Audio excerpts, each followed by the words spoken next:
the community board should be aware of when we have our public meeting. And I encourage people to go to the precinct council meetings all the time, but this is sort of like your sort of precinct council meeting. I see David Molina. I don't see Kenny.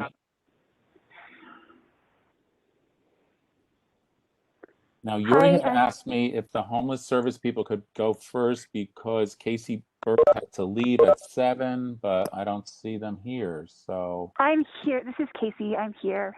I'm calling from my phone. You're the mysterious phone number? 917-7-37? Yes, that's okay. me.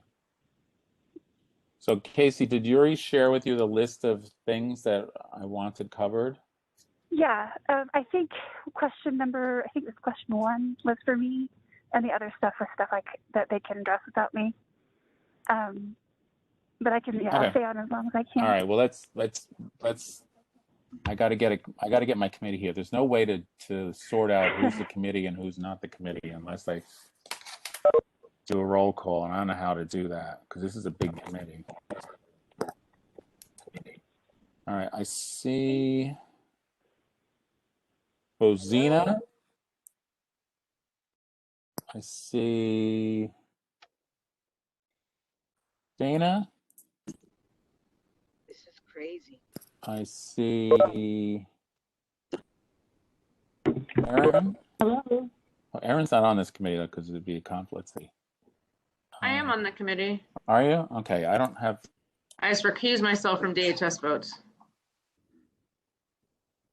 Oh, there you are. Okay. Sorry, I get crazy. All right. I'm here. Lisa's here. Gina. I saw Gina earlier. Where'd Gina go? There she is. Okay. I'm here. Well, I'm trying to look at the participant list. It's easier for me to look at the participant list to see who's here. Giovanni can't come because there's some parent teacher or some kind of thing going on at the school. Marie Leanza here.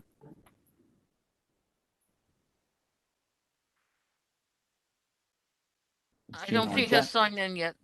Gina Argento. Bogdan. Cinciata. Arthur. Big Cats. Landau Low.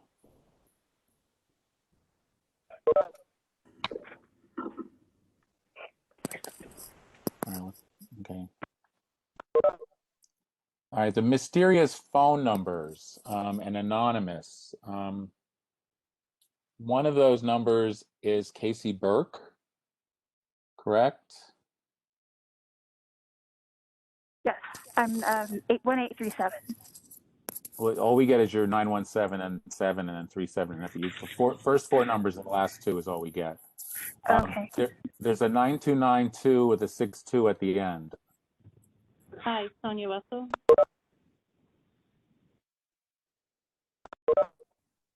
Sonia. I see Maria Vieira. Okay, got it. Then there's an anonymous. Anybody want to claim? Oh, I believe that's me, Officer Zhang from PSA 3. Oh, great. How are you? Good, you? Good, good, good. Officer Zen? Zhang. Zhang. Okay. Oh, right. Sorry. Got it. All right.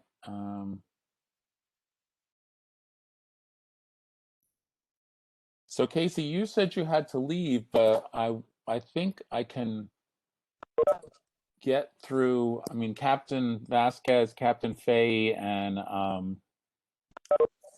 Detective Eusebi can give us, like, you know, the latest lay of the land at the 9094 PSA 3, and then you could do your thing, Casey, and then the rest of the crew from HSA could come in there. Jessica Aracho, who's a community relations person at Woodhull, had a death in her family, so she can't come. So Is there anybody else here from Health and Hospitals?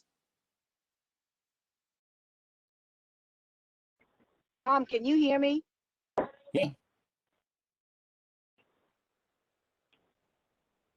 Yes. Was there more to that, or just is that all you wanted us to know, is if I could hear you? Yes, well, you didn't call my name, so I just wanted to let you know that I've been listening. I've been listening. Well, it's a long list to go through, and it's in no order whatsoever. It's by first name, so it's kind of Can I weird. just say that from Health and Hospitals, I spoke with Jessica Rocho today from Woodhull. Okay, and wait. Say who it's for the last hang minute on. Hold on. Wait. Stop. When you Okay. speak, when anybody speaks, please say your name so everybody knows who it is that's speaking. I know your voice, but nobody else does. So say what Good your name evening, is. And everyone. This is Maria Vieira, excellent. Go. not from Health and Hospitals, but I wanted to say that I spoke with Jessica Rocho from Woodhull Hospital, and she said she didn't receive the notice in time. She got the notice yesterday, therefore she wasn't able to join today's meeting. It was too last minute for her. So what I said about her was wrong? I don't know what you said about her. I thought there was a death in her family. Yes, her mom passed away. Yes. Okay. I didn't hear that part. I'm sorry. All right. Yeah, I tried to get an agenda done the beginning of last week so it could get agreement by the committee and get it out to people quickly, but things got out of control and it just didn't get out fast enough. So, and the thing is, our dates are, we have 4 dates for the coming year, so I guess I'll just have to let her know when those 4 dates are so she can at least put that on her calendar. And then we can get the agenda out Agree. early. Marie, I'm here. Okay. Can All you right, hear me, Tom? Yes, I do. Thank you. Thanks, Elise, for reminding me. I'm trying to keep track of the names on the participants list and not by your faces because it's a bit of a challenge to watch 3 boxes at the same time. Now, if you could, Lisa, is there a question and answer box on this thing? Is there a chat box? Yes. Lisa, Yeah, if you there could, is. Lisa, if you Should could be a open, control on the bottom. Lisa, in the bottom corner, there's a chat. If you could open that so you can keep an eye on what people might be asking in the chat and let me know.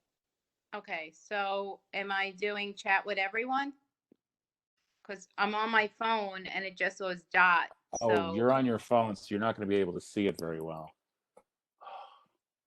so it says chat with everyone, but there's Yeah. nothing there. Tom, I can There's do it nothing. Right. too. It's going to be really hard to see on your phone.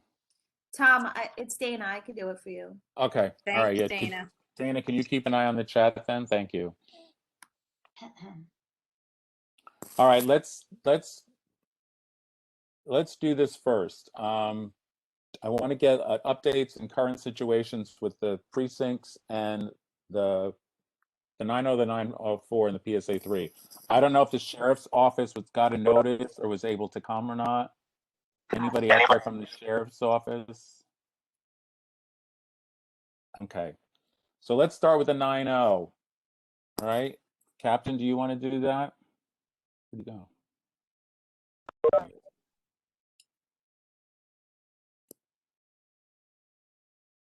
Captain Vasquez? You hear me? Now we can. Okay, so I'll just give you a breakdown for crime from December 8th to now. So it's we're down 18% in overall index crime, down 52 major crimes, 239 versus 291. We saw an increase in rape, 4 versus 3, felony assault, 43 versus 36, up 7, and grand larceny auto up 31 versus 21, which is up 10. We were down in robbery, burglary, and grand larceny. The felony assaults were due to the shooting incidents we took in December. End of December, we took 4 shooting incidents with 6 victims at underground parties. And the GLAs are increase due to keys left in ignition. Obviously, it's cold outside. People leaving keys in their cars unattended, and also motorcycles. Rape were up 4 versus 3. The one rape increase was actually not a rape. It was a sting operation by Major Case Vice, where they arrested an individual who was trying to lure an underage girl, but it was actually an undercover. So they charged him, and that also attributed to the rape numbers.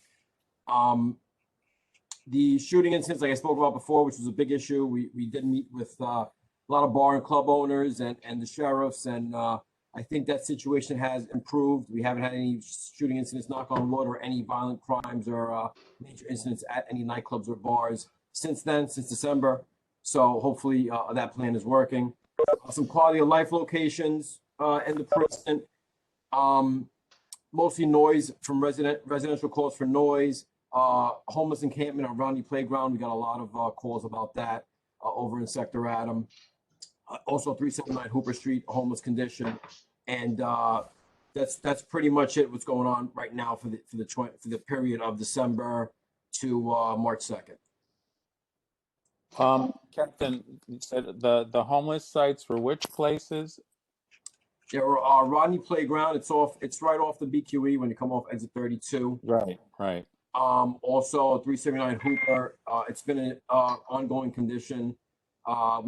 There's been some cleanups there by DHS. You remember how many, Joe, for the year? It's 3. Okay. So we had 3 cleanups there. It was just debris left on the sidewalk. And our Rodney Playground, the homeless encampment, it's like a structure that's put together off the BQE. Anything coming up between now and May that may add excitement in our lives? I mean, are there any events that are going to start happening? Any kind of noise about, as we sort of seem to be getting COVID under control? Is there any?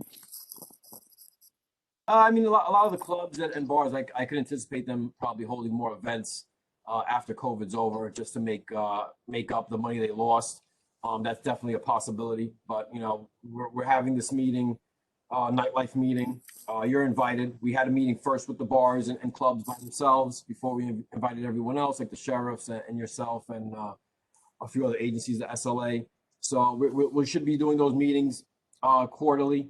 And just touch base with all the clubs, so we have good communication, so we know what's going on. If they're throwing parties, things of that nature, just so we're aware. So we can help out for any issues that may arise. Okay. All right. Any committee members have any questions for Captain Vasquez, especially people who live in the 9-0? Committee members. Gina, Marie. Good. We're good? Okay. How did the snow removal go? I think it looks good. Did you check the precinct? I saw the pictures. Yes. All right. Yes, we have a parking issue at the 9-0, which we're trying to work out with the Department of Transportation, the Transportation Committee, everybody else under the sun. So we are looking at that. Okay. So nobody has any questions from the committee? All right. So Captain Fay, 9-4. Hi, good evening. Hold on, Tom. There's a question in the chat. Sorry. Is there any plan for Graham Avenue? Keeping the bike lane clear, right? Is that what you're telling me? Let's see. Any plan for Graham Avenue regarding keeping the bike lane clear? Captain, where specifically on Graham Avenue? Ryan, do you want to? Grand. You mean Grand? Grand. Well, the first question was Graham, and then it was Grand. So is it Grand, Ryan? He's talking about Grand. Yeah. We spoke to the traffic division about possibly increasing traffic agents on Grand. We did a few operations last year. Hopefully summons is being written for cars blocking the bike lane will help, but it's a constant issue, especially with the barriers there. It has to be a certain width, I believe, for the street cleaners, so it makes it easy for cars to pull in and park there. But it's just gonna have to be focused enforcement by us as well as traffic agents. Who's in charge of traffic for the precinct now? What do you mean? Used to be the Agents or XO. traffic? The XO used to get stuck with the traffic stuff. We have a traffic team, but I'm talking about traffic agents. They're from from the department, the traffic. But if somebody wanted to reach out to the precinct about traffic issues, is there a specific person that they would talk to? Yeah, so Sergeant Brown is our traffic and training sergeant. They can reach out to her or community affairs if you have any concerns. Send us an email. Pictures, anything like that, and we could talk to our traffic team. And what about the precinct council meeting is next Wednesday. So people should reach out to community affairs to get the link to that meeting, because that's going to be virtually, right? Yeah, virtual. So that's commercials for you. It's 7 o'clock next Wednesday, the 10th of March, is the monthly. Okay, and I just got disconnected.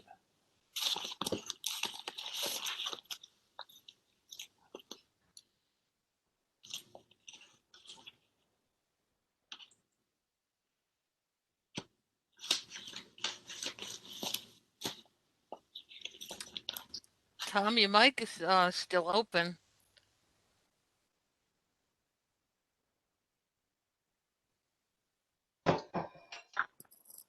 All right. WebEx doesn't like me. Am I back? Okay. Next Wednesday, the 10th, on 7 o'clock. All right. Now, Captain Fay.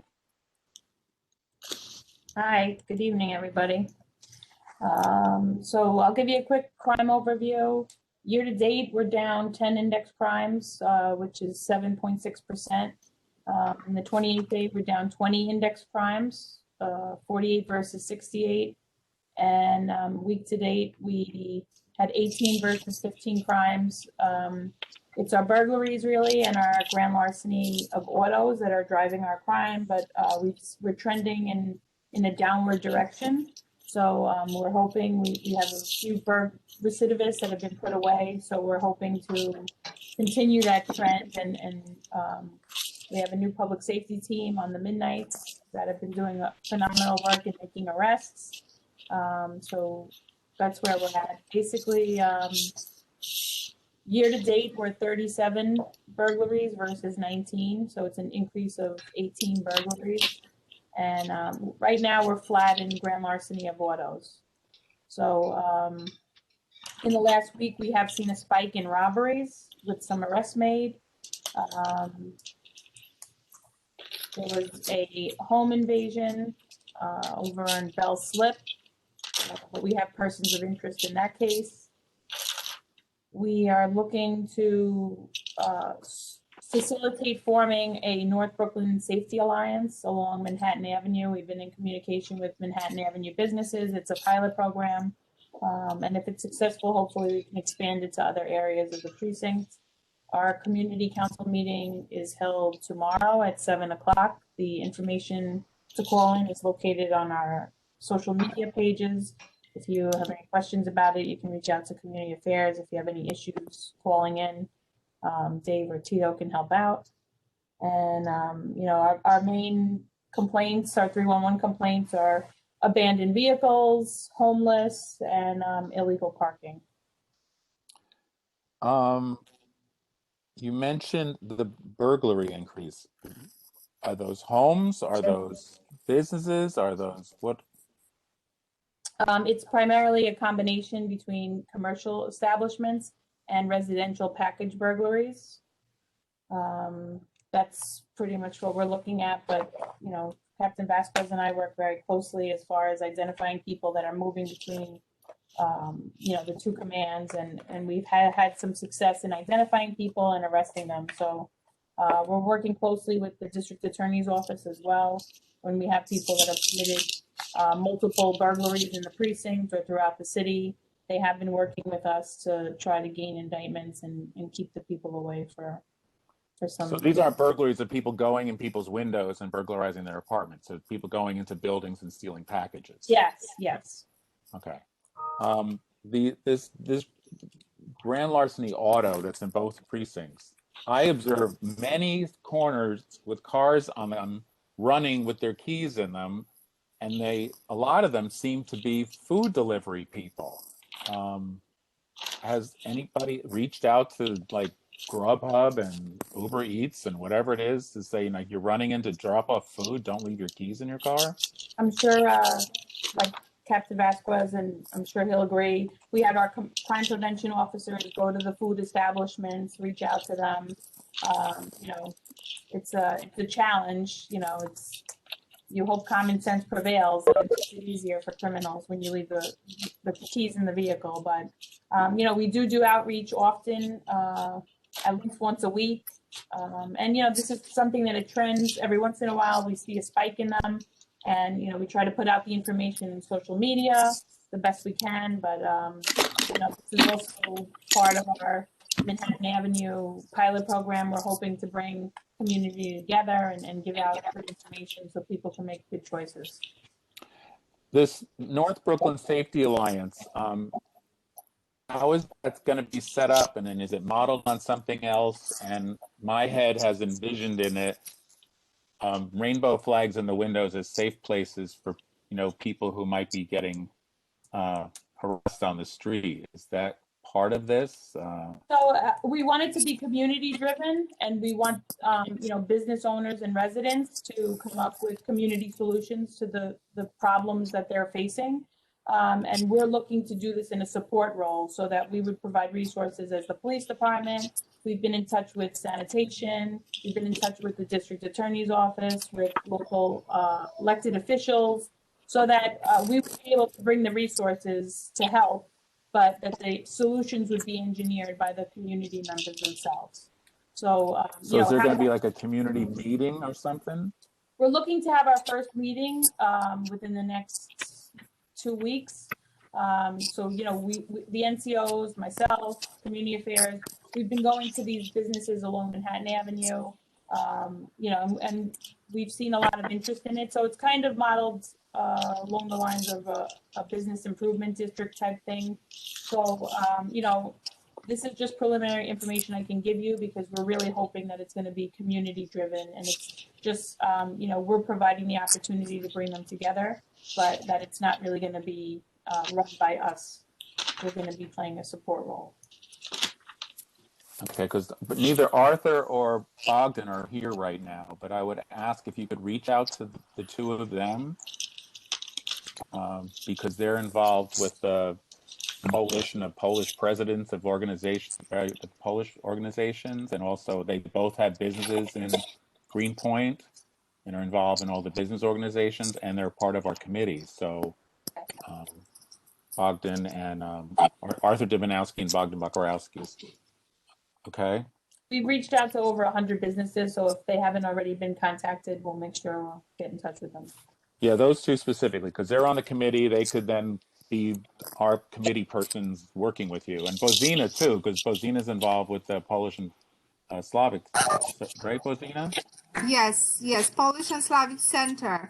And we actually, I wanted to stress out that my drivers have been ticketed recently a lot, and they do deliver Meals on Wheels. So I understand the tickets should be given for double parking or parking in stopping in a bike lane, but it's very unfortunate when the streets are not clean.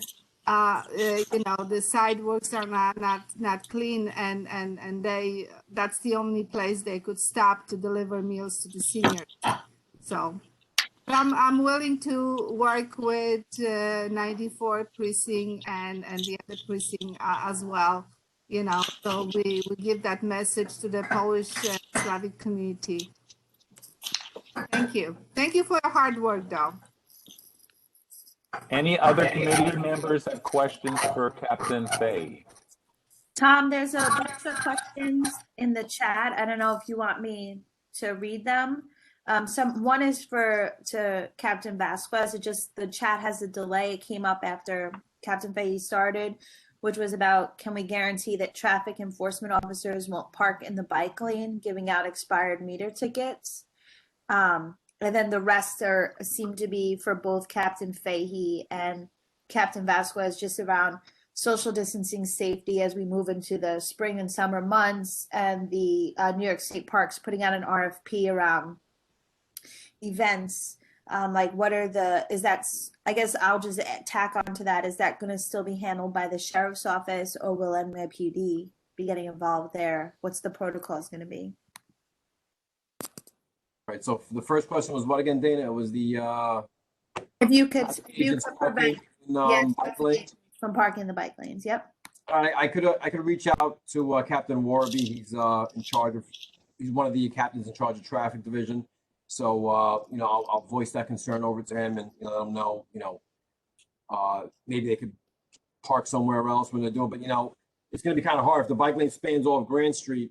The only other option is that one lane, the active lane. I don't know how they're going to be able to do that. I don't know if they could park between the cones, maybe. But we'll bring up that suggestion to traffic. What was the other question? I'm sorry. Social distancing? Yeah, it was just about as the summer months begin. There was an RFP put out by New York State Parks for weekly things. If there was possible, like what's happening around that? I mean, the sheriff's office is pretty much going to be in charge of social distancing and that type of enforcement. The police department is not going to deal with that. All right. I mean, if we see something, obviously overcrowding, stuff like that, we notify the sheriffs. If there's any issues that we come across, we partner with the sheriffs and we let them know what we're seeing, and then they take action. I invited the sheriff, but I don't know if the sheriff got the word fast enough. I'm sorry, Casey has to leave. So Casey, Hello. Can you, Captain Fahey and Captain, you hang on? We'll get Casey do her thing because she has to leave. Casey, go ahead. Hi. So you had asked the number of people we've served in your area since the last time we spoke. We have 72 people who are from your area that we're working with. The majority of them are in some sort of transitional housing or permanent housing, but we do have about 25 people who are on the street. We're working with them. We're working to encourage them to go indoors. And we've made 6 different housing placements since the last time we met. Y'all had mentioned in a previous comment about the encampment that's at Rodney Playground. We're working to get the people that are living there inside, hopefully by the end of next week. I'm sorry, I'm on the street. So hopefully once we get them inside, we can tear that down. And the other area, it seems to be 379 Hooper. That is not really a homeless condition. It's just stuff being left behind. There's no one staying there. We think it's like canners leaving their carts behind. So we are going there to check it out, but it's not like there aren't people living there. But I do it. Okay. So just so you know, there's a question in the chat, and Casey, I'm going to have to second this. People are wanting to know what's the logistical plan to do what you're saying is happening. And then also, we live here and we're here, we talk to people. I'm somebody who does outreach myself, not specifically to homeless people, but I've never heard anybody mention Breaking Ground or DHS being helpful or even having contact. Well, I can't speak to that. I don't know who you're talking to. We do work with a lot of people in your neighborhood. We've housed, about, I'd say like we have a new stabilization bed program in your district, and we moved 75 people in there since September, and I would say about 30 of them are from CD1. So we are working. I can't say why it is that you're not hearing about us. Okay, well, if you take a look in the chat, and this is an ongoing concern. I can't look in the chat. I'm on my phone, and I do need to leave. This is Shane from DHS. Obviously, we'll take a look at any concerns you guys have. We're more than willing to work with whomever.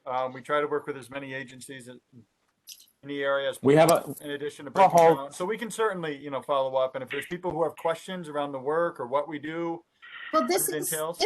Hold it, Dana. there's a whole list, there's a whole crew of people here, but for some reason Casey had to get going. So Casey, Yeah. the issues we had the last time was like the number of interactions you were having with people, how often you're out there, when a call comes in, are you reaching out to them? Because we still get the noise or a comment saying that we never see breaking ground. People say they don't know breaking ground. I mean, we're out there, you've heard our it from office is in me. your region. So we're at, the Meeker locations every single day, multiple times a day. We're at Greenpoint in Manhattan every single day, multiple times a day. I can't speak to why people aren't seeing us. Our cars are branded with our name on them. So I'm sorry, I don't know. I can't answer that question. I know we're out there, but I can't say why people aren't seeing us. Okay. The statistics you had from December 8th to March 3rd, do you have did you just read that from some type of note or something so we can just get that correct? Yeah. Okay. So I had my data person pull the numbers for your area, and we had 38 211 calls between December 8th and March 1st, and we did answer them all. We are working with 72 people in your area. 13 of them are in safe havens. 16 of them are in stabilization beds. 29 of them are on the street, and 14 of them are permanently placed. And we've moved. I'm sorry. And we've got another 18 people that we've seen maybe once or twice but are not seeing regularly. And then between the last meeting and this meeting, we've housed 6 people from your area. Those are our numbers. I mean, if y'all have specific Dana, questions for me or for the DHS folks, I do have to go. I have an appointment. Yeah. Okay. So if y'all Okay. have other questions for me, like DHS can bring them to me, or I can speak with you later in the week if that's something that will help. But I can't really. I don't know. Okay. I'm confused about why you aren't seeing us, so I can hopefully figure that out for you. Okay. Okay. Thank you. Get to your appointment. So, now Yuri. Hi, Yuri? Tom. Hi. Okay, Yuri, you had asked me to invite a whole list of people, so perhaps you can tell me who's here and what their titles are? Okay, we're all here. So, Georgina Bailey is the program director at the McCarran Hotel. So that's have- the Women Prison Association? Yes. Okay, and she's I also, what's her title again? Program director. Okay, go ahead. Shane Cox is from DHS Street Team. Is it assistant commissioner? Am I correct, Shane? Yeah, interim assistant commissioner for partnerships, capacity, and strategy. And we also have Arlene Bogat and Sonia Russell from DHS programs. Arlene is the program administrator for the site, for the shelter, and Sonia Russell is the assistant commissioner. Okay. And my colleague from the mayor's office, Edward Cerner, is also here. Okay, because there was like a Eric Polino. Yes, Eric is the senior advisor in my agency. Is he here? I'm not sure. I can only see one. Wait, let's see. He may or may not be here, but you have me. All right, I'm just checking the list. And Aaron Drinkwater, who is a member of our committee, but also works at Yuri, you're here. Casey was here. Chris Tabellario, he was. That's Casey's boss. Yeah, Right. I just included him just in case he wanted to be a part of the conversation. Okay. So I sent you the list of what the committee was looking to discuss this evening. And then I'm sure the committee will have some other questions, but we wanted to get an update on what has happened between December 8th and March 3rd, which Casey gave us some of that information. March 2nd. Right. Yeah, that date is like haunting me. Sorry. And then the Women's Prison Association opened their site, so I wanted to hear about that site, who they're serving, who's in charge, how do we get in touch with them. Then there was how many people have been provided services, and were there any particular needs that came up during the particularly cold period. There's a question about the cleanup, about the hypodermic needles, any drug paraphernalia, the trash, furniture, bonfires. I understand there were cleanups in the 9.0. Were there cleanups in the 9.4? And then we asked about how you're assuring contract compliance by the service providers. And then if there's a plan to coordinate the responses so that when the community calls about particular issues, that there's a coordinated response to it and a centralized way to address a particular location or problem. Giovanni, who is on our committee, he was particularly focused on these things and came up with the list. He's not here tonight, so I'm hoping the rest of the committee can help me out on this one. So Casey, Yuri, how do you want to handle these questions? Okay, we can have Georgina Bailey do the mini presentation on the shelter side at the McCurran Hotel, and we can just go in the order. I have the list in front of me. Okay. Okay, hello everyone. Maybe let me know if I'm not following what you want. So we're going by the list, Tom. Okay. Right at the top, we have the Women's Prison Association. So let's address, let her do the mini presentation. Okay.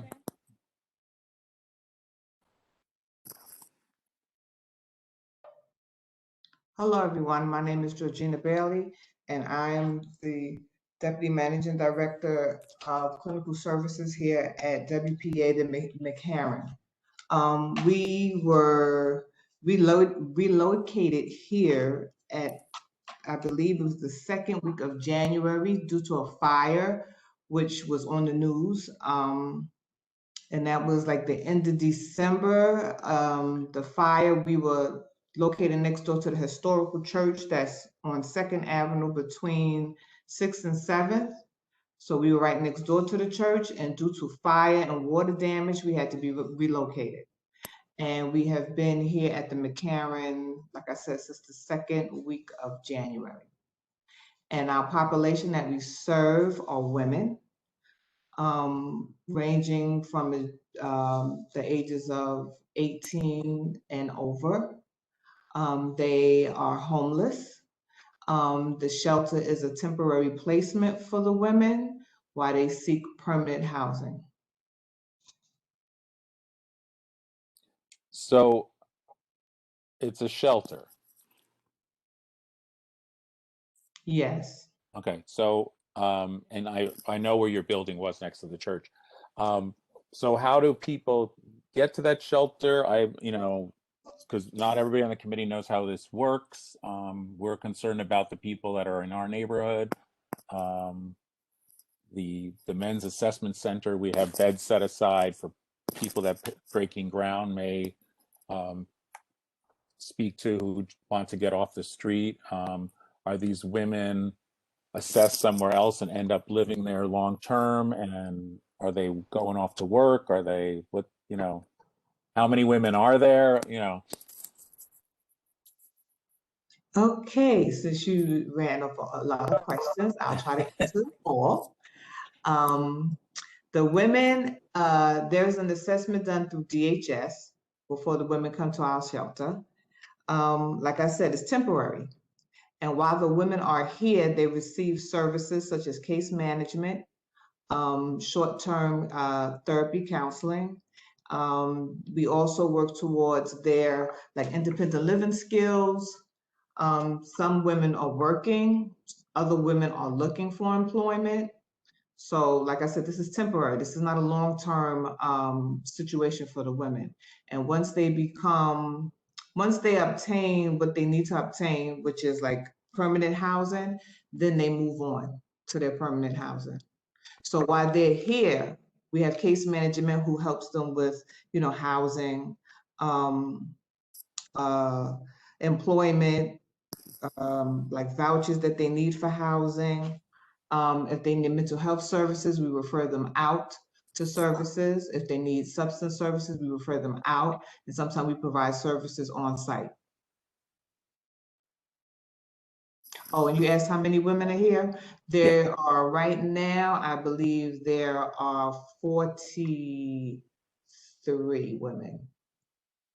And like I said, they're just here temporarily. And you can hold, but what is your contract number if you were full? 60. Okay. And how is it set up in that hotel? Are you on a separate floor, or is the hotel still operating? No, the hotel is not operating. We are in the space of the hotel, and we have every participant has their own individual room. COVID's going on, so they have their own individual room. We have food delivered. There's no gathering in like the communal spaces, like there's a dining room area, there's a gym. We don't have access, we don't use those because of COVID. We also have security here with us as well. And we practice all the protocols for COVID. Everyone has to wear masks. We clean all the communal areas. Their rooms are clean. We have housekeeping on staff. And we hold meetings. We hold our weekly meetings with our participants as well, staff meetings. So, yeah. Committee members? Anyone? Tom, there's a lot of questions in the chat. More, I have to say, it seems as though most of the questions are really around, Casey jetting off the phone and us not really having a full conversation. I mean, it's wonderful to hear from the last speaker about these options that are, of course, super. What was that? But I think that what would be really beneficial is if somebody who is working with the city could speak to the efficacy of the work that they're doing, the outreach that they're doing, the accountability that they have, all of those questions, which I think, and there was somebody who jumped on before that said, oh, we can have a follow-up. This is the follow-up. We've been asking these same questions over and over again, and we haven't been given proper answers. Quite honestly, it's ridiculous that we've had to wait so long. I remember asking last year for numbers. I don't understand how Breaking Ground has a contract and they don't have numbers that they could report to us. So, I love Dana, but hear from the city agencies and can they Right. Dana, you went from giving me the questions in the chat to your question. I'm summarizing what people are saying in the chat. They want to know exactly what's happening, by who and when, and if Casey had to jet off the phone for whatever reason that she had to jet off the phone, and there's all these other staff people here from city agencies, can we please have a more robust conversation? We don't want to follow up. Okay, Dana, are you doing the chat or is this your personal opinion again? Look at the chat, Tom. It's everything. I get it. I'm reading the chat. And I said, does the committee have questions? So I know what we as a committee discussed last month, and we as a committee can discuss. I asked last year for the numbers. I got that. So we need to be clear whether it's our committee's question or the chat question, okay? I'm a committee member. Yes. I'm also representing the community that's in the chat. I got it. Tom, we wanted, between last month's meeting and this month's meeting, a new shelter opened. So I wanted to make sure that everybody was aware of that shelter first. That's wonderful. Georgina did a wonderful presentation. That's wonderful. Tom, I fully support Dana in this on this issue, and what she said, it's exactly what everybody feels.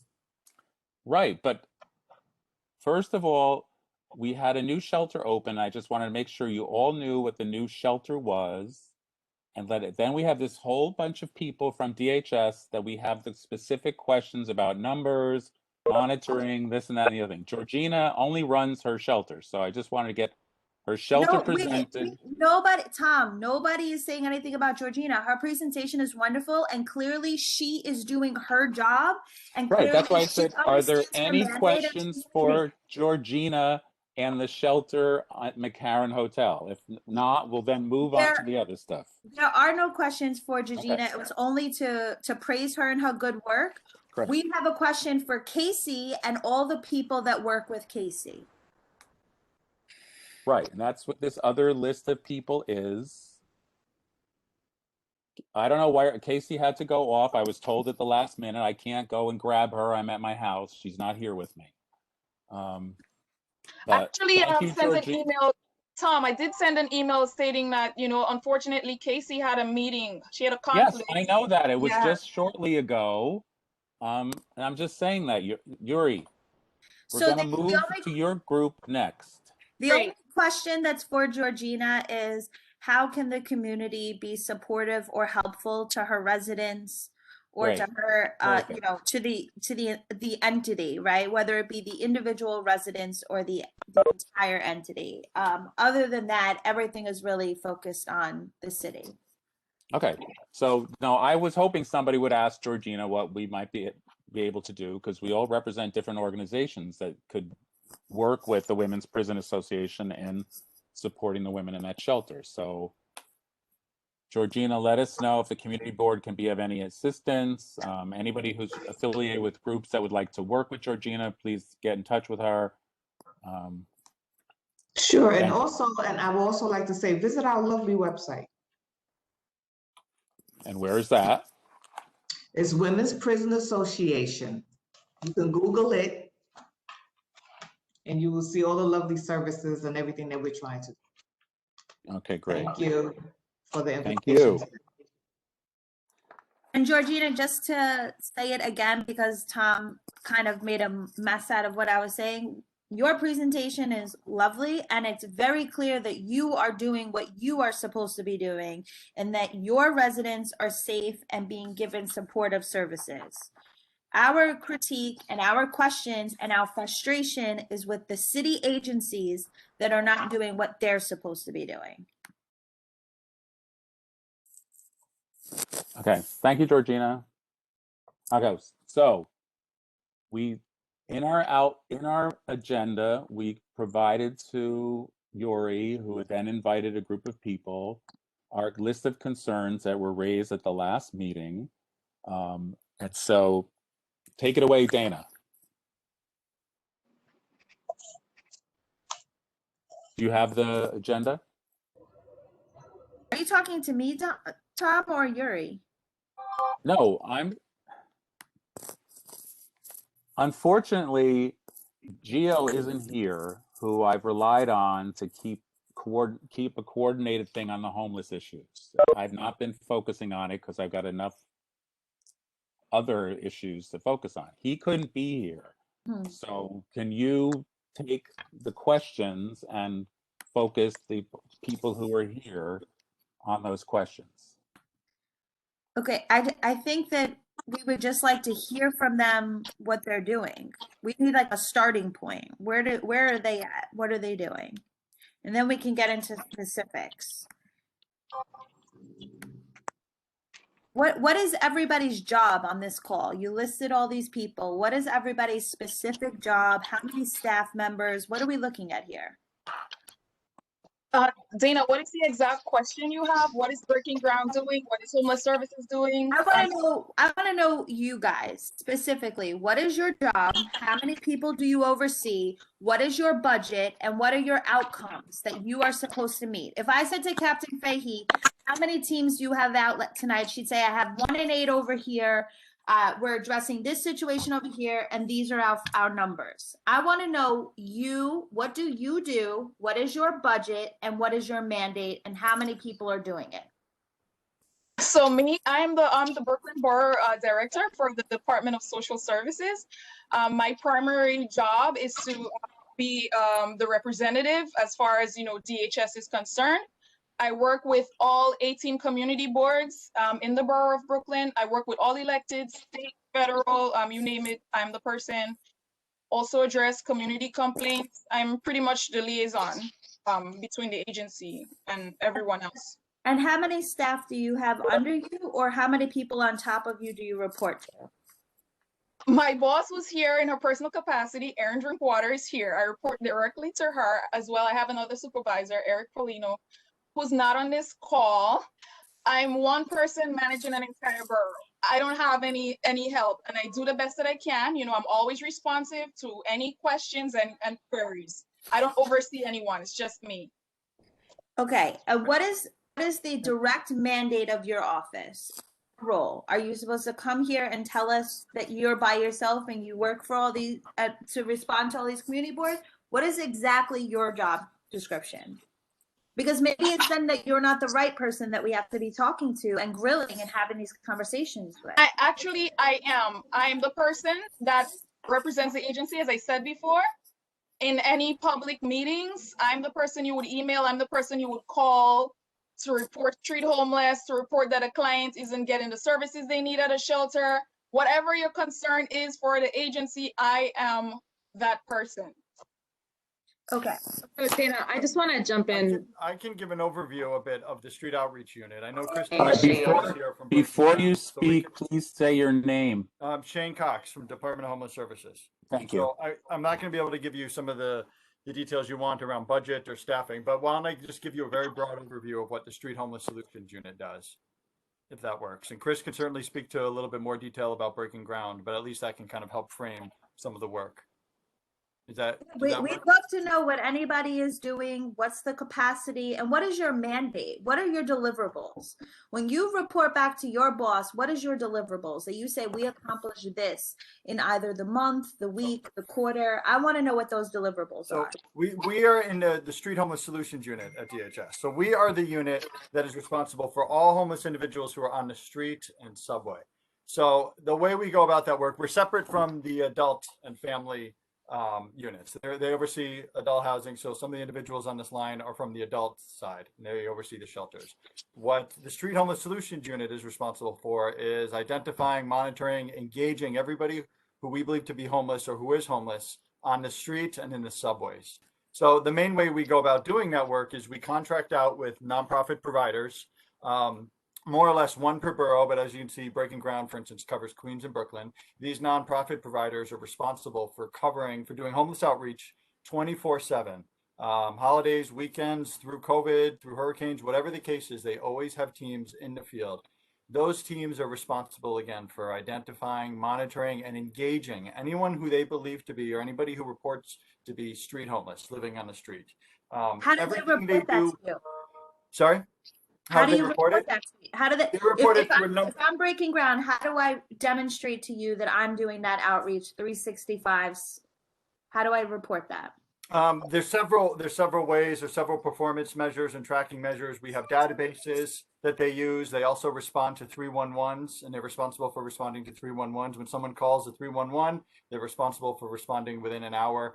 So there's a number of reports. They have program administrators and program analysts who work with them every day, all day throughout the city.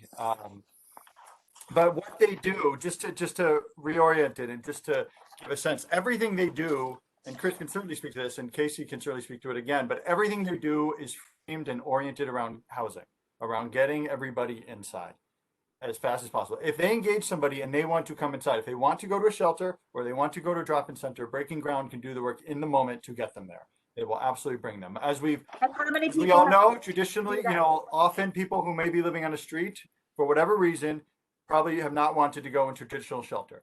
So in that case, we have kind of a whole spectrum of other resources, such as safe havens, which I can certainly get into, or stabilization beds. These are housing. These are called transitional housing. So these are models that are not shelter. They're lower threshold, which means they have fewer rules. And these are types of housing models that are built for street homeless individuals who have not. Shay, we appreciate, I understand everything that you're saying. Okay. But when we talk about efficacy of I do work with those that experience challenges in a different capacity, some of whom are homeless as well. So I understand the challenge to get somebody who's homeless into being in a shelter and whatever else. I'm not saying that this is a miracle. I want to know the efficacy. What is the success rate? And could the success rate possibly be contributed to the inefficiency, the failure rate, I should say, to the inefficiency of breaking ground to build relationships, to make people feel safe, to have everything is community-based and oriented. How do we know that breaking ground is building that relationship, creating that safety that people need to move from houselessness into shelter? How do we know that your contractors, the people that are getting your contracts, are the most efficient and effective, so that we can go from a failure rate, which we have right now, to a success rate? Well, I don't know if I'd characterize it as a failure rate. I mean, what are the numbers? I'm sorry? What are the numbers? How many people has Breaking Ground moved from houselessness to shelter or transitional housing in the last quarter? Okay. Well, I don't have those numbers offhand. I mean, that's certainly, if you're looking for that level of detail, we can certainly get that to you. I asked Yuri for that number last year. Okay. Okay. Well, we can still get that for you. But there are performance measures written into their contracts, and they are tracked on everything we do. And the successes are, we have a number of successes. Chris can speak to the work they're doing, and we can show the numbers. And there's outcomes. Everything they're doing is outcome based. And when does it escalate into police and sanitation getting involved to, what many would characterize the destruction of people's, homes, for lack, that they have? Dana, we went off the track there a minute. No, I'm reading the questions in the chat. So if there is a need for cleaning, if somebody has a condition that's unsafe, unsanitary, or illegal, we would then work with DSNY, would be in touch with us, or city DOT, or state DOT, or parks, or whichever agency that owns the space where that homeless individual is living. They would let us know that somebody's there, alert us. In most cases, it's somebody Breaking Ground is going to know already. But then what Breaking Ground would do is would start engaging these individuals or continue to engage them prior to the cleanup, continue to offer them whatever services they need, whatever it is that they need to come off the street, and work with them, breaking down whatever barriers there are and work with them to try to get them inside. And if a cleaning does have to happen, then DHS also has staff in the field. Somehow my WebEx keeps failing. Okay. Should I continue or, okay, I can see you. All right. But just sorry if I may, just when those cleanings happen, we really go out, we make sure that there is representatives from DHS there, staff who also can engage them, or someone from Breaking Ground, sometimes both, who can continue to engage that person prior to, during, and after whatever cleaning, whatever intervention needs to happen, and continue to be there to offer them services, offer them housing, offer them transport, offer them whatever it is that they need to get inside. So Shane, that doesn't seem to be the experience of people as being brought up in the chat. I would suggest that we perhaps should eventually move this off of WebEx and have a socially distant meeting with you and others with impacted folks, because clearly there's a disconnect between what you're saying is happening and what people are experiencing. So we need to have something where impacted folks are actually a part of the conversation, and that we can clear up any discrepancies about the professionalism and the relationship building capacity of Breaking Ground and DHS, and about the steps that are being taken before what you call or identify as a cleanup is happening. Okay. Absolutely. This is Tom. Can I interject here? WebEx failed on me 3 times during this discussion, so I've missed a lot of it. We did specifically ask in the agenda on numbers for the period of December 8th to March 2nd, which is what Casey rushed through because she had to leave by 7 o'clock. So Yuri, it's true. We've been asking for specific numbers about the way that DHS monitors on a quarterly or monthly or whatever basis what interactions take place within Community Board 1, how many people are interacted with, what services that they're given, where they've gone, much the way the police department gives us statistics every month on their police rate, the crime rates, the arrest rates. We've been asking for that on what DHS has been doing in Board 1, as Dana said, for about a year. So if there's some way that we can get a regular reporting as to what the contacts are and what services are being provided, that's the first item we've been asking for. Okay. That was a number one Understood. thing that was We can work with on our you. list. Maybe we can get a set number. We can go back over and get what you need and we can get it for you. I've been going to the CAB meetings at the Men's Assessment Center, and I tried to go to the CAB meetings for the other facility. And people have been showing up at those meetings who are always talking about, they call for breaking ground and breaking ground never shows up. And nobody ever seems to know how to respond to that. So how do we deal with, there are people who are working in the community, in various different outreach groups who say to me, they call breaking ground, they don't show up. So yeah, So we'd I don't absolutely know want to deal with that. how we can deal with that. So we have Chris here. I mean, Breaking Ground has presence 24 hours a day in the community and in this area. So I think we want to hear of any concerns that people have, and we can certainly follow up. And Chris is here. We can discuss it and figure out where the teams and what the disconnect is, and how people are trying to getting in touch with Breaking Ground, and what the situation. Obviously people can call 311, and that is obviously tracked. And that's something that Breaking Ground responds to. They have to respond within an hour, but there's several other ways, and we would love to hear what's happening. As I'm sure Chris would, as I'm sure Breaking Ground would. I mean, we think they're an excellent provider and doing really good work. And if there are issues out there, then we absolutely want to follow up and make sure, we're getting to the people who need. You're saying that Breaking Ground is an excellent provider. We would like you to demonstrate that to us. And it doesn't appear that you have the ability to do so. So all we have is what we see, right? Like I live on Meeker and Morgan. I live and work in the neighborhood. And B, what we hear from actually communicating with our houseless neighbors. So can you please demonstrate why you would say they're an excellent provider? Well, because day in and day out, we're working with them on these situations, and they are having success throughout the borough, throughout the area. But you can't told me you don't have those numbers, and you can't demonstrate that to me. Dana, Casey read the numbers out at the beginning of the meeting. Why are you ignoring that? I would like to see a report that demonstrates that. She read them out. I would like to see that report so we can go through that. The effective. I mentioned the last meeting. I mentioned the last meeting. The agency does report quarterly. You're asking for a more refined breakdown. I turn it back over to Chris, but that local law reporting done quarterly on the agency's website. These are citywide numbers, but I think Chris is going to jump in maybe with the local numbers. Sorry, I'm Chris. I work with Breaking Ground. I'm late to this. Sorry. I'm just to clarify. Then Dana, you're wanting the numbers that Casey read out, like emailed to you so you can see them. Absolutely. And what we're saying, as you could see, is demonstrated in the chat, that there's clearly a disconnect between what you are identifying as being an excellent nonprofit partner and what the community members are experiencing.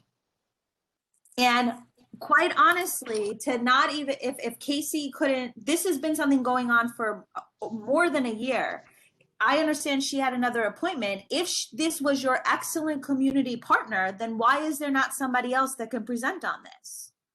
And why are we not having this more robust conversation as we enter into the crisis of the century here while still dealing with COVID?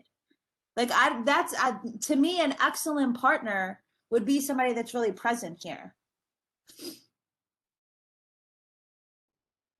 Yeah, I think think Chris and his teams have been out through COVID. They have been out through COVID engaging everybody on the street, continuing to work with people, providing PPE, getting people off the street throughout the entire crisis. Well, It's been out there. the only visual that the community has, I will be very honest with you, the visual that the community has is not of breaking ground, but rather of the police doing this work.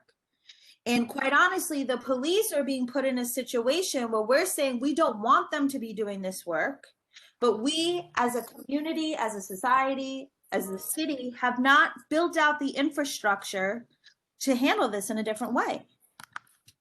I would just note that that is independent of breaking ground. The police being out there is a separate issue. Breaking ground obviously operates independent of NYPD and is out there. But what I'm saying is that we see the NYPD, we don't see breaking ground. That's what I'm saying to you. Dana, Yes. since you brought up the police issue, one of the questions we had was, what is the ongoing a regular cleanup regarding the hypodermic needles, the drug paraphernalia, the trash, the furniture, the bonfires, which is raised by other community members about how is that being handled and how is that being coordinated? Because we don't know. One question we've had all along is, who do we go to see that services get coordinated? So when there are complaints from one part of the community about accumulating trash, hypodermic needles, bonfires in the parking lot, and then there are people who are houseless that need a place to live, who's coordinating that crossover? We used to get Joe Lentil's office to pull us all together, but we don't have that anymore. So that was one of our questions we raised at the last meeting, is how is the city coordinating the various parts of the community that want some kind of a response to a site? You know, they call in about Rodney Playground. Who coordinates? It's not the police. It's not the police's job to do that, and they're specifically not supposed to do that. So who is coordinating the Department of Sanitation, Health Department, Homeless Services to direct at a particular site that people are calling 311 about? We've never gotten that person, that place to go to, you know, to figure out how to address that, because we get complaints from all different sides. You can absolutely bring those to us. We are coordinating with DSNY and parks on a near daily basis, on a near hourly basis in coordination, such as the cleanups that have happened under Meeker or in any area. So what happens is we will coordinate when an DSNY and or parks, or again, DOT, whomever it is, will be in continuous communication with us about what they're seeing, reporting on conditions, and then we're following up, and then we're coordinating with them to set dates of cleanings. And then that's when we go through the process.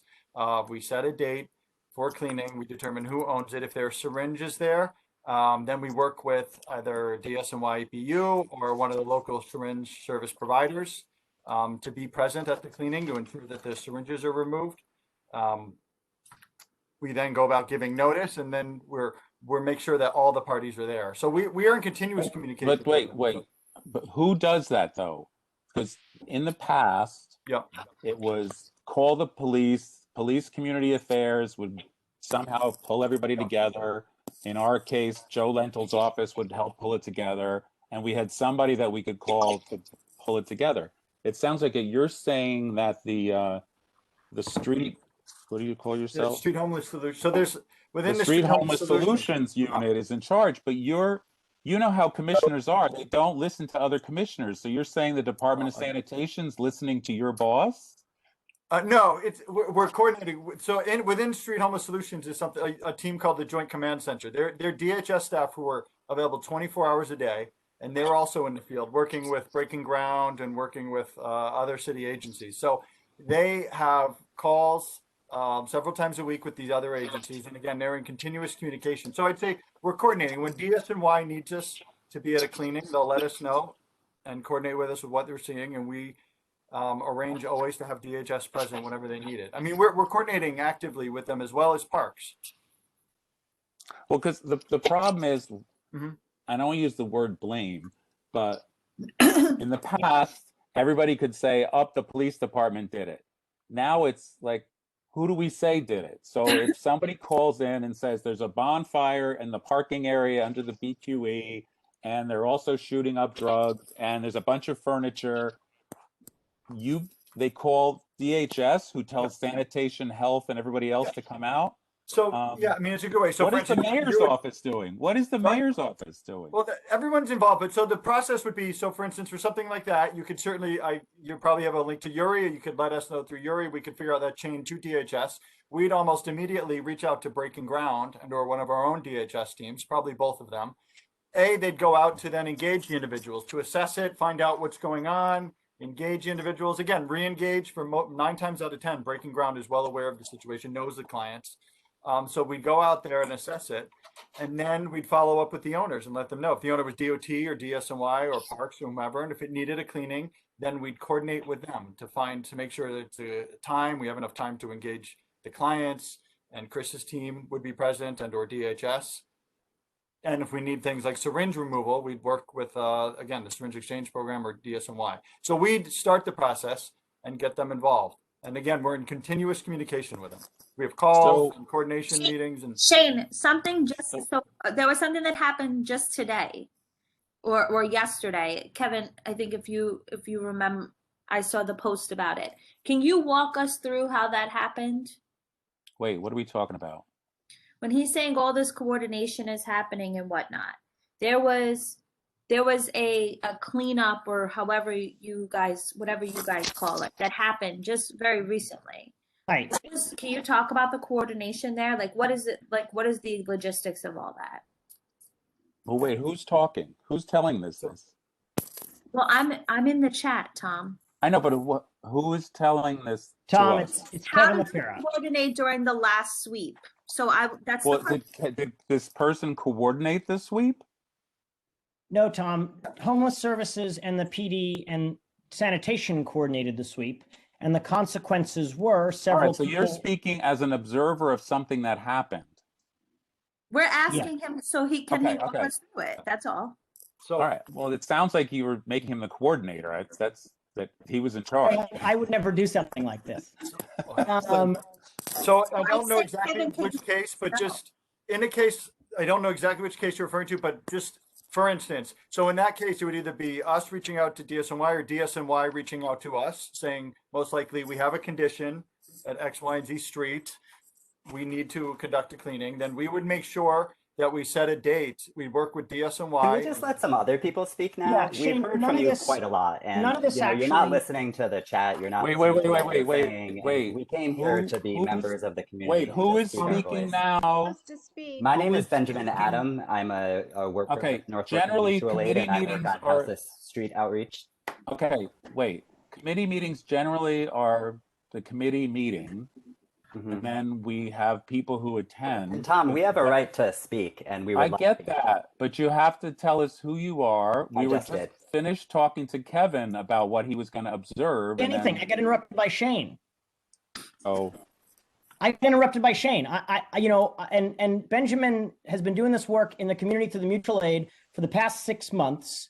And about a week ago, sanitation, along with homeless services, along with the NYPD, removed all the items belonging to several neighbors we have been helping for months now, living under the BQE, that have not seen a lick of Breaking Ground, that have not seen a lick of anybody trying to help them.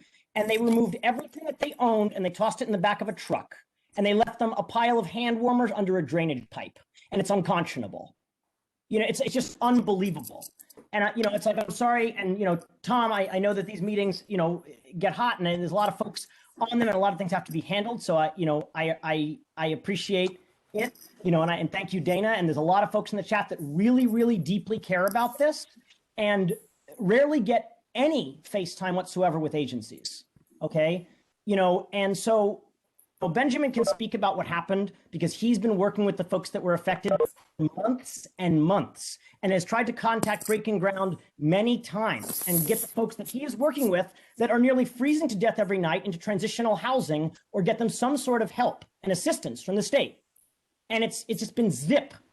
Okay, so it's like, it's really, really hard to hear this. It's really, really hard to hear this from Shane or from Yuri or from anybody else. Just one moment. It's really, really hard to hear this because we in the mutual aid have been doing this work since the beginning of the crisis. okay. Well, I and don't know food what. to our neighbors. What? I'm Kevin. It's Kevin, right? Yes. I don't know We've what met this. several times, Tom. I We've met don't many, know many what- times.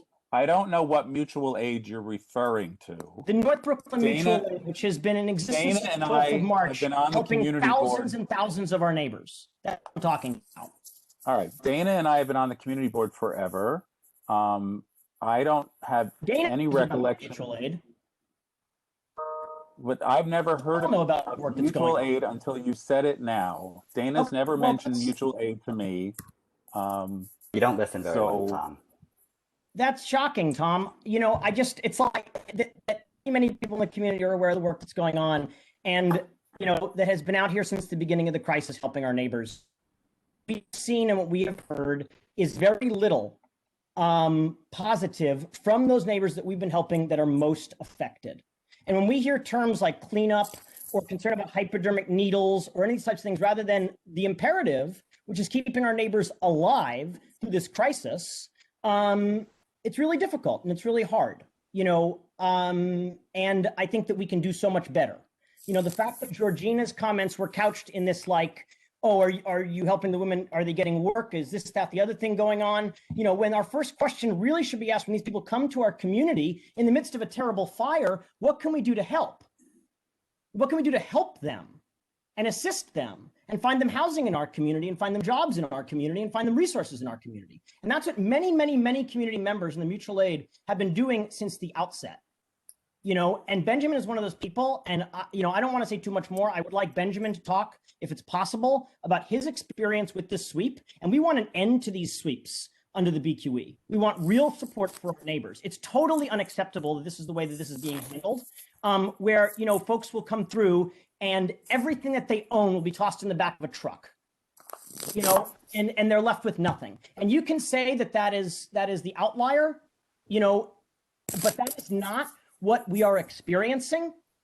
It is not what we are experiencing. Many of these people do not have access to meetings like this, so we are here and we are speaking for them in this space.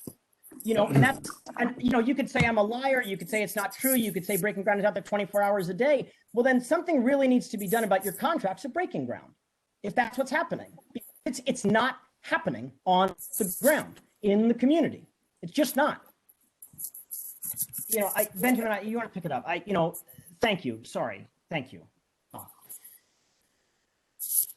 Thank you for that, Kevin. Benjamin there. I really, really appreciate it. And I would just second most of what you said. My name is Benjamin Adam. I have a PhD in sociology, and I've been doing street outreach to houseless folks in the neighborhood for about 6 months. And as we've said repeatedly and has been ignored, what we're hearing from our houseless friends is that DHS and sanitation and the NYPD and to some degree Breaking Ground are at the least not helping them and at the worst harming them. The sweep that happened on Friday was an incredibly aggressive sweep that destroyed the housing and stole the property of our houseless friends that they need to survive. This isn't trash. These are not disposable people. These are our neighbors, and they deserve to be treated with dignity and respect, and not to be thought about as though they are a problem to be gotten rid of or to be swept aside. These are people who have a right to be where they are. They have the right to be treated well. They have the right to be supported in whatever situations they have chosen for themselves or have been forced into. And what we're calling for, as Kevin mentioned, is a moratorium on these violent, aggressive sweeps that are destroying the lives of our friends, that are harming them, that are contrary to CDC guidelines, that keep no one safe and no one healthy, and that harm all of us. Drug users are not dangerous people. Drug users, particularly houseless drug users, are vulnerable people who need our help and our support. And the way that you are talking about them is offensive and it is hurtful, and I will not stand for it.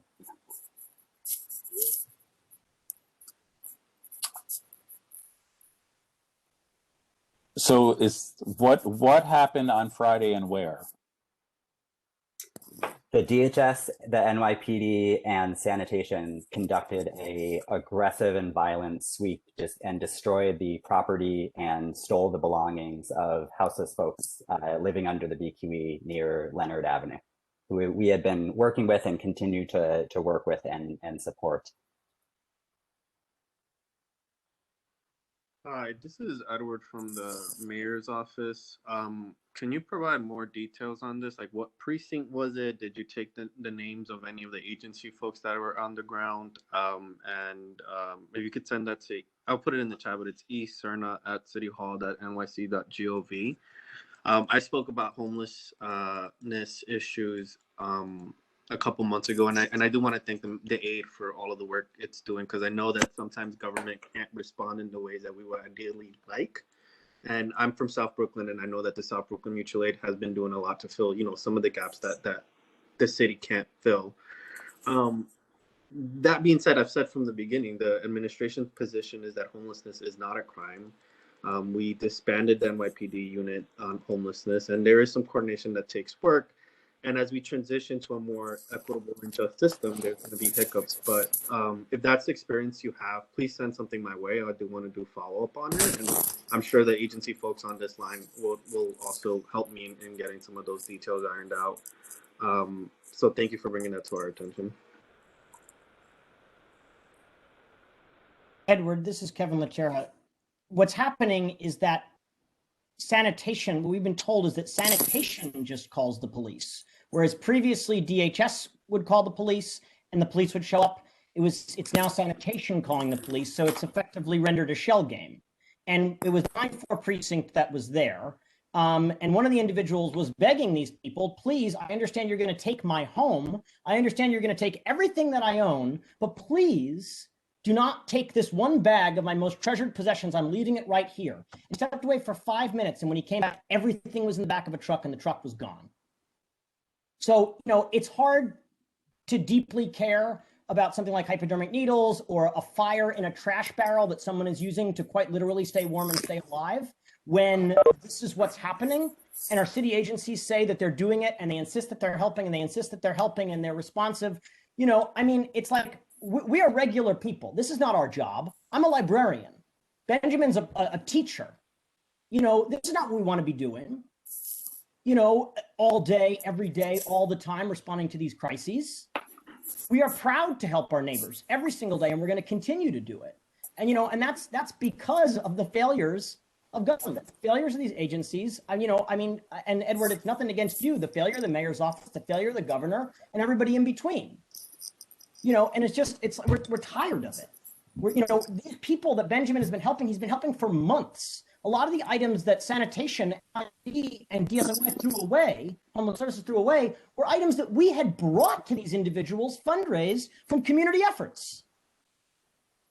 We're not going to stop, but it is really, really maddening to be sitting here on this call and to be told, what can be done? What can we do? We're doing a great job. We'll get you the numbers when we get you the numbers. We don't need the numbers. We know the numbers. We're out there every single day. We're looking it right in the face. It was the 9-4 precinct.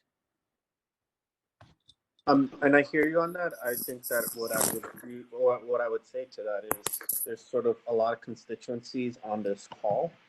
I'm hearing your perspective loud and clear. But again, there's a lot of constituencies and some have different opinions as to how this work should be conducted. But I'm listening, and I'm going to take some of it back. Thank you.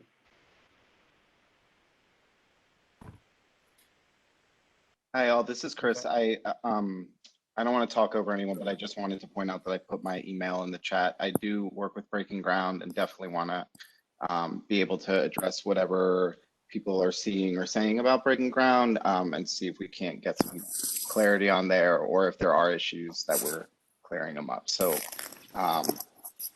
definitely reach out to me. I'm open for talking more.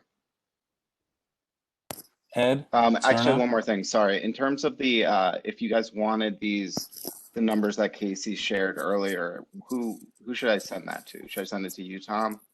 Yeah, and then I'll get it to distribution. Dana. Yep, it'll go in the report.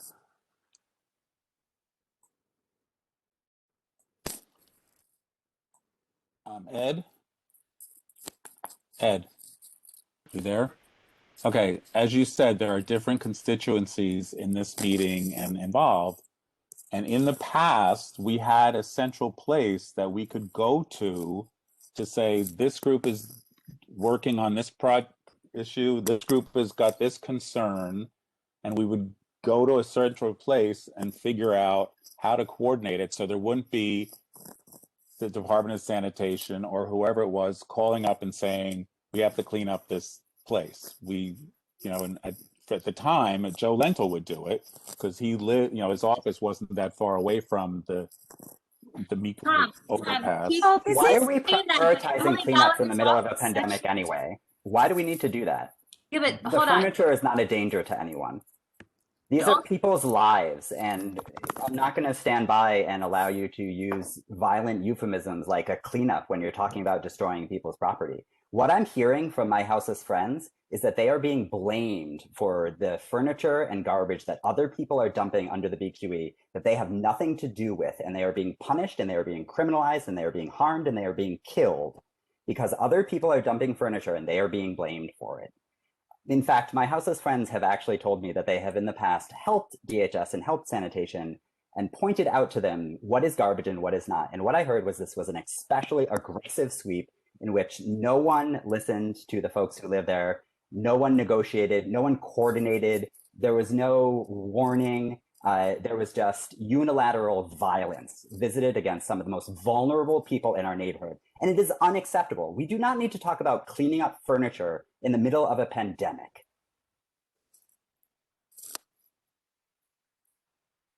Houseless people need to be safe, they need to be well, they need to be warm, and they need to be left alone.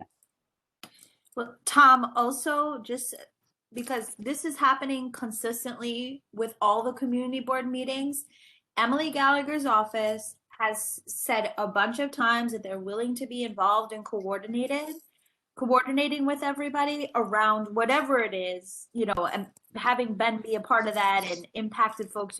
But like, let's remember, we do have a new assemblywoman, but she is active and her staff is active and they've offered their services a bunch here. And so maybe the best place for this is for Ben to coordinate with them to make sure that the resources and the specific question around a moratorium on sweeps are addressed. Dana? Is that a city thing or is that a state thing? Like who can address that specifically? Dana? Dana, this is Dana. Katie Okay. from Assemblymember Katie. Gallagher's office.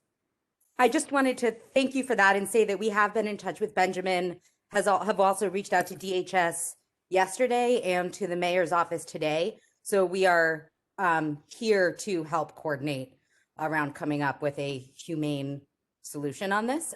So I put multiple times all of my contact information in the chat and just want to reiterate that our office is here for this. Dana, it really wasn't supposed to be the assembly person's job to do, since these are all city agencies, but because Steve Levin is on one side of the BQE and Antonio is on the other side of the BQE, and they kept saying that state DOT controlled the underside of the BQE. Nobody would take responsibility for what was going on under there. So sanitation would show up, and then health and hospitals would show up, the police would, no one would take responsibility. It really should be the mayor's office saying, you know, Responsibility, before Tom. anything I take happens, responsibility for all the things that happen under the BQE. you know, Can you because just leave it to us? I don't think the city or the state's going to cede their property to you. You know, Well, maybe we can try. I won't harm anyone. So Ed, I think we need to have.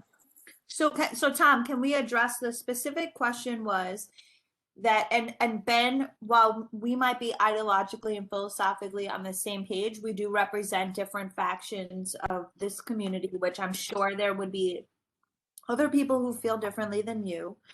But if we were the people that are on this call from the mayor's office, from the city agencies, the specific question is, can there be a moratorium on these sweeps? How is that possible? Who is the right person to be coordinating with? How does that happen? Dana, you remember, you used the word, bad choice of words, factions. There are different communities represented on this committee and on the community board. So I don't know that we as a committee can call for a moratorium. What we tried to do in the past was to have some kind of coordinated, supportive way to provide services to the people under the BQE and address the other communities' concerns about under the BQE. I mean, there are lots of different concerns that come to the community board. So, you know, I don't know where we would go with that. I don't know who called that sweep last week. The police don't call those sweeps. The police are not involved with homelessness anymore unless a city agency says, will you come over and be there in case we need to have police support? So I don't know who did that. That's our problem, is we don't know who calls these things to begin with. And they're probably happening all over the city. So there might need to be a citywide addressing of this kind of cleanup. Tom. And as Ben said, we have to get people to stop taking their garbage and just dumping it over under the BQE, and then the people who are houseless get blamed for that, because I see people just take stuff and just dump it under the BQE, and then sanitation leaves it there forever, and then it gets blamed on the people who don't have houses. And there needs to be a way to get that to stop. Captain Fahey is on this call. Captain Fahey is on this call, and so you know, Yuri, who says that, you know, in terms of answering questions on Department of Homeless Services, she can answer those questions. But Captain officers responded to a call from the 94th precinct. It's here. So, you know, can we ask Captain Fahey who called, what agency called? Can we ask Yuri or anybody from Department of Homeless Services who called? Hi, yeah, we received a notification from the Chief of Patrol's office that we were dispatched to the location to just assist DHS and DSNY. But do you know? Sorry, do you know who? You know, if I call 911 and say a traffic light is out, they ask me my name and my address and a bunch of identifying information. So did the patrol office get that information from the caller? No, it wasn't. It was not originated from the 9-4. I am presuming that it's based on 311 calls. These came over as homeless encampment cleanups. So this is something where the 9-4 received a notification from One Police Plaza from the Chief of Patrol's office with a log number that told us, please have 2 officers respond to Meeker and Frost and Meeker and Leonard. Okay, so I guess my understanding was that you always destroy people's homes when other people complain about them. Because I have some complaints about homes and I would like you to go and destroy them. Yeah, that doesn't make any sense, does it? Can we have let's have a real conversation about that. Like, so are you saying that this was a condition that was brought to the Chief of Patrol's, this is for Captain Fahey. So is there a condition that was brought to the Chief of Patrol's attention and then the Chief of Patrol sent out a notification to just the 9-4 or to everybody in all 77 commands? How did this go from the Chief of Patrol's office? Was it specific to the 9-4 or to all the commands? In this particular instance, we received an email from the Chief of Patrol's office directly to the 9-4. If it applies to the 9-0, I'm sure Captain Vasquez gets one. If it applies to the 2-0, that was one that was conducted on 77th Street where they removed property, it's going to go to whatever the precinct commander is. But it's a citywide, so it's a citywide initiative, Captain? This is, I guess, the procedure at this point is this is how complaints are handled, or, you know, whether it's a safety issue or whatever the issue is, we are participating in a support role. And so when we say a complaint, does that mean that because you said a log number, but I'm saying, was it a 911 complaint or a 311 chronic condition? Or is this coming from, let's say, the mayor's office or DHS or somebody? So again, I'm going to have to get more information from, you know, my chiefs, but I would imagine there's a trigger after a certain number of calls are made. Certainly, in my time here, complaints under the BQE have persisted. Last March, there was a cleanup once a week under the BQE. So as homeless services, we don't have that capacity in the police department. That unit was disbanded. These officers were returned to patrol commands. These cleanups are now coordinated outside of the department, and I believe we get notifications when they're scheduled from these outside agencies. Okay, so to the best of your knowledge, which we could go for clarification on this, to the best of your knowledge, an outside agency notifies the NYPD, and given what the condition is, it goes to the chief of patrol's office, which then trickles down to the specific command. Is that what we're hearing? Yes. So outside agencies are notifying the NYPD at the 1 PP level, not the precinct level. That's correct, Dana. Got it.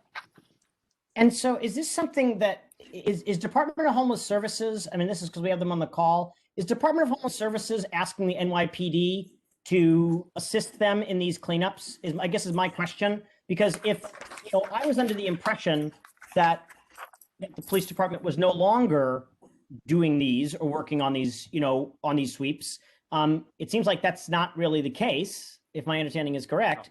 And so what agency is calling NYPD? So I can't speak to the specific. We'll obviously also have to get clarification on it. But just as a matter of course, we are not consistently or routinely coordinating with NYPD. NYPD is brought in if there's a safety concern. That would be the sole case where we're really working with NYPD around these cleanings. When we do cleanings, and again, DHS is not an enforcement agency. I mean, we just want to make sure whenever cleaning needs to take place that we are present to continue to engage people and offer them services. I mean, obviously, we'll definitely look into the situation that happened on Friday. But I just feel it needs to be reiterated, is that is not our mission. That is not Breaking Ground's mission. That is not the intention of anybody in this to do this work. Shane, they are solely out there to help and to try to bring people inside, and that's what they're doing 24 hours a day. And so we can certainly discuss that case. So, okay. You just heard what Captain Fahey said. So it's coming from the Chief of Patrol's office, which I want to remind everybody on this call that Eric Gardner lost his life because outside agencies and people were making complaints to the 1 PP as a chronic condition, and cops were dispatched there and he was murdered. So I need us to all understand, in the context of the time in which that we are living, Captain Fahey is being instructed by her supervisor, which would be the Chief of Patrol, who's getting a complaint from an outside agency. And you're telling us that that's not standard practice and that that's not your intention. I believe what Captain Fahey is telling us. So I need to understand from you where it would be that somebody would call, not Captain Fahey, not an officer, but rather make this a citywide initiative at the 1 PP level with the Chief of Patrol, our 3-star chief.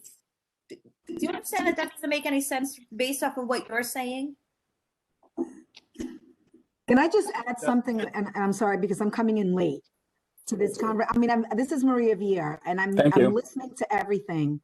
And it's like we're really asking some hardcore questions of representatives that are sent to community board meetings when these questions should be asked of people in higher positions.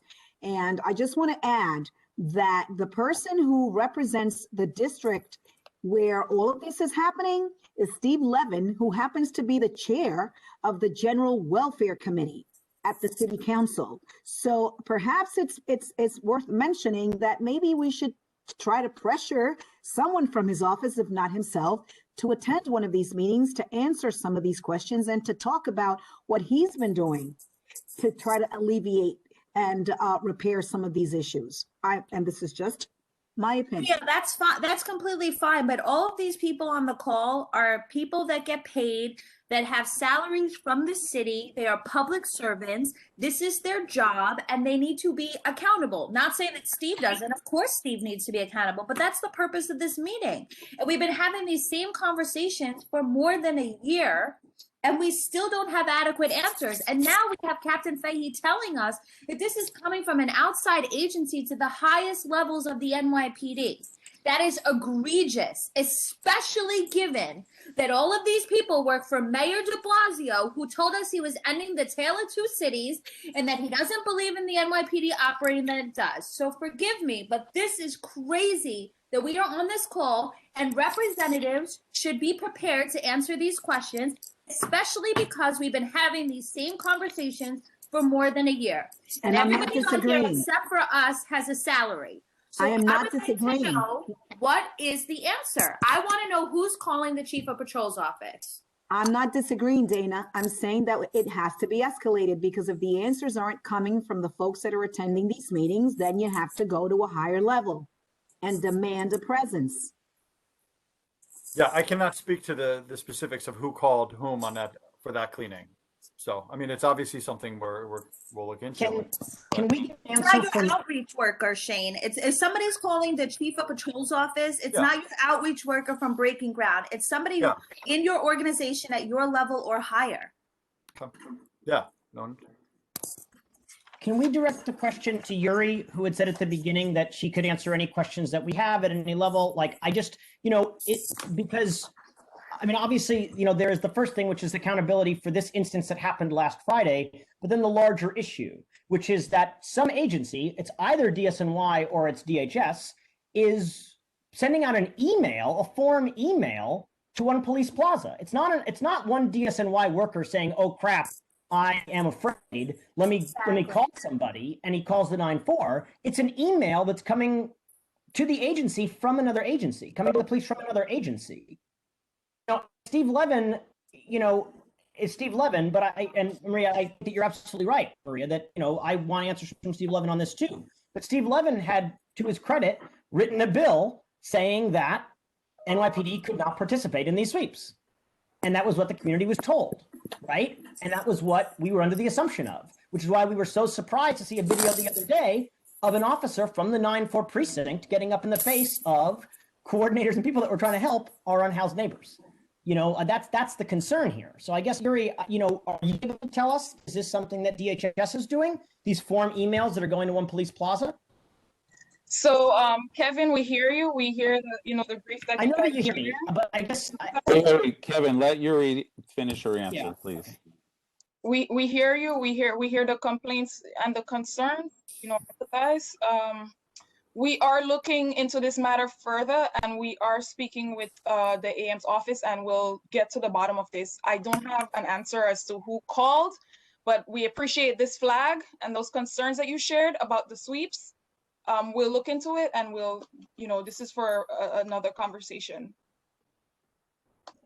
I want to make sure that we also address what's going to happen in the future, in addition to finding out where the responsibility lies for this form of violence. What are we going to do in the future to make sure that our houseless folks are left alone and can be safe and well and can shelter in place as the CDC recommends and not be subject to the kinds of violence and forcible displacement associated with this raid or others? What are we going to do about that? How are we going to stop the harm that's being caused to our houseless neighbors? That's a great policy question. Again, I appreciate this flag. We will look into it. It's not a flag, it's a demand. How are we going to stop the violence that is being directed toward our houseless neighbors? I don't have an answer for you. As I said, Who does have an answer for me? No, I don't have an answer right away. This is a policy question. It's clearly above my level. I can't I'm not going to make up an answer for you. My answer is that we should leave them alone. We should stop the sweeps. We should have a moratorium on the sweeps, and we should leave the houseless people alone, who are better off without the harm that is being caused to them by DHS and by sanitation and by the NYPD. There's a very simple solution. I hear you. I hear you. Stop the sweeps. I hear you, but at the same time, I've gotten requests for cleanups. And it's more important to you to remove furniture than to keep people alive? That's the request that you got that is more important? That's not a request that I got. What request did you get that was more important than keeping people alive? Shane, can I ask you, because I'm even confused here. If my understanding Who's asking? Is that Ed? Yes. Ed, is that you? And because I'm hearing what folks are saying, right? And having seen this in other parts of my catchment area. If there's someone there that does not want to move, my understanding is that they're not forced to. Is that correct? And again, if there was something that happened here, it might isolate its slit. But like, can you talk to like what the street team, like what is the policy there? Yeah, we would not move them. DHS is not an enforcement agency, and we would not move anybody. So if we are out there and somebody is refusing to move, and they have their stuff, then no, we would schedule the cleaning or do what we need to do that day, continue to work with them and try to get them inside and find out what the issue is. But no, DHS would not move people. Sounds exactly why Would not remove their items. 1PP. That sounds like the reason why you're sending memos to 1PP, so that the police department could be those bad guys instead of DHS. No, DHS's role there, just to reiterate it, DHS's role there is to continue to try to connect people to services and bring them inside. And so recognizing that if there's community concerns and something is illegal, unsanitary, or unsafe, and an intervention, an operation does need to happen, that DHS wants to be there with the other partner agencies to make sure we are there to continuously offer services and continue to offer the services before, during, and after, and try to work with these individuals as we do before the cleaning, and we give notice to everybody beforehand as well to try to make sure we can work with them around it. Is it less harmful to give somebody notice before you destroy the house? Wait. It doesn't harm them when you do that? Can we let Shane finish? No, I'm sorry. It's okay. Go ahead. I couldn't. Okay. But I believe what Shane was saying, and again, that might have not been what happened here, but what Shane is saying is that if someone is there and doesn't want their stuff removed, they're not forced to. So again, this is speaking outside of what I believe is an isolated incident that we certainly need to follow up on. But Shane's policy or like his operational procedure is telling me that they don't remove stuff from the site.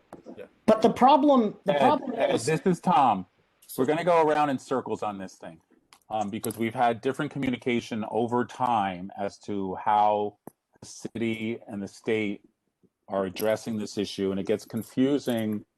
I know to the police department because we always used to call them out for everything under the sun, and now they're not supposed to be called out at all. And now we're hearing that they were called out. So this requires an investigation into where the request came to One Police Plaza for the 9-4 to send police officers over to that location, because and then that suggests that either DHS or sanitation is in charge of the cleanups. And I don't know that anybody should be in charge of anything. There should be, if there is the street outreach unit of homeless services and there's a level of people calling in about a certain location, somebody at the street outreach homeless services should pull everybody together and say, we're getting input from a number of different places. How do we do this in a responsible way and not, call out the garbage trucks and the payloaders? Wouldn't that responsible way be something that included the voices and the needs and the concerns of the houseless people who are subject to these complaints and harmful procedures? I don't understand why only house people who call 311. Very hard, Benjamin. That's very hard to do on a WebEx. So that's why we're talking. There has to be some mechanism that we can perhaps go over in a socially spaced meeting to get all this input somehow, and that would require the mayor's office to put something together, or the two council members. I appreciate the assembly person's office offering to do that, but it's sort of not her realm unless she feels nobody else, her co-elected officials in city government aren't responding. But it's a city agency,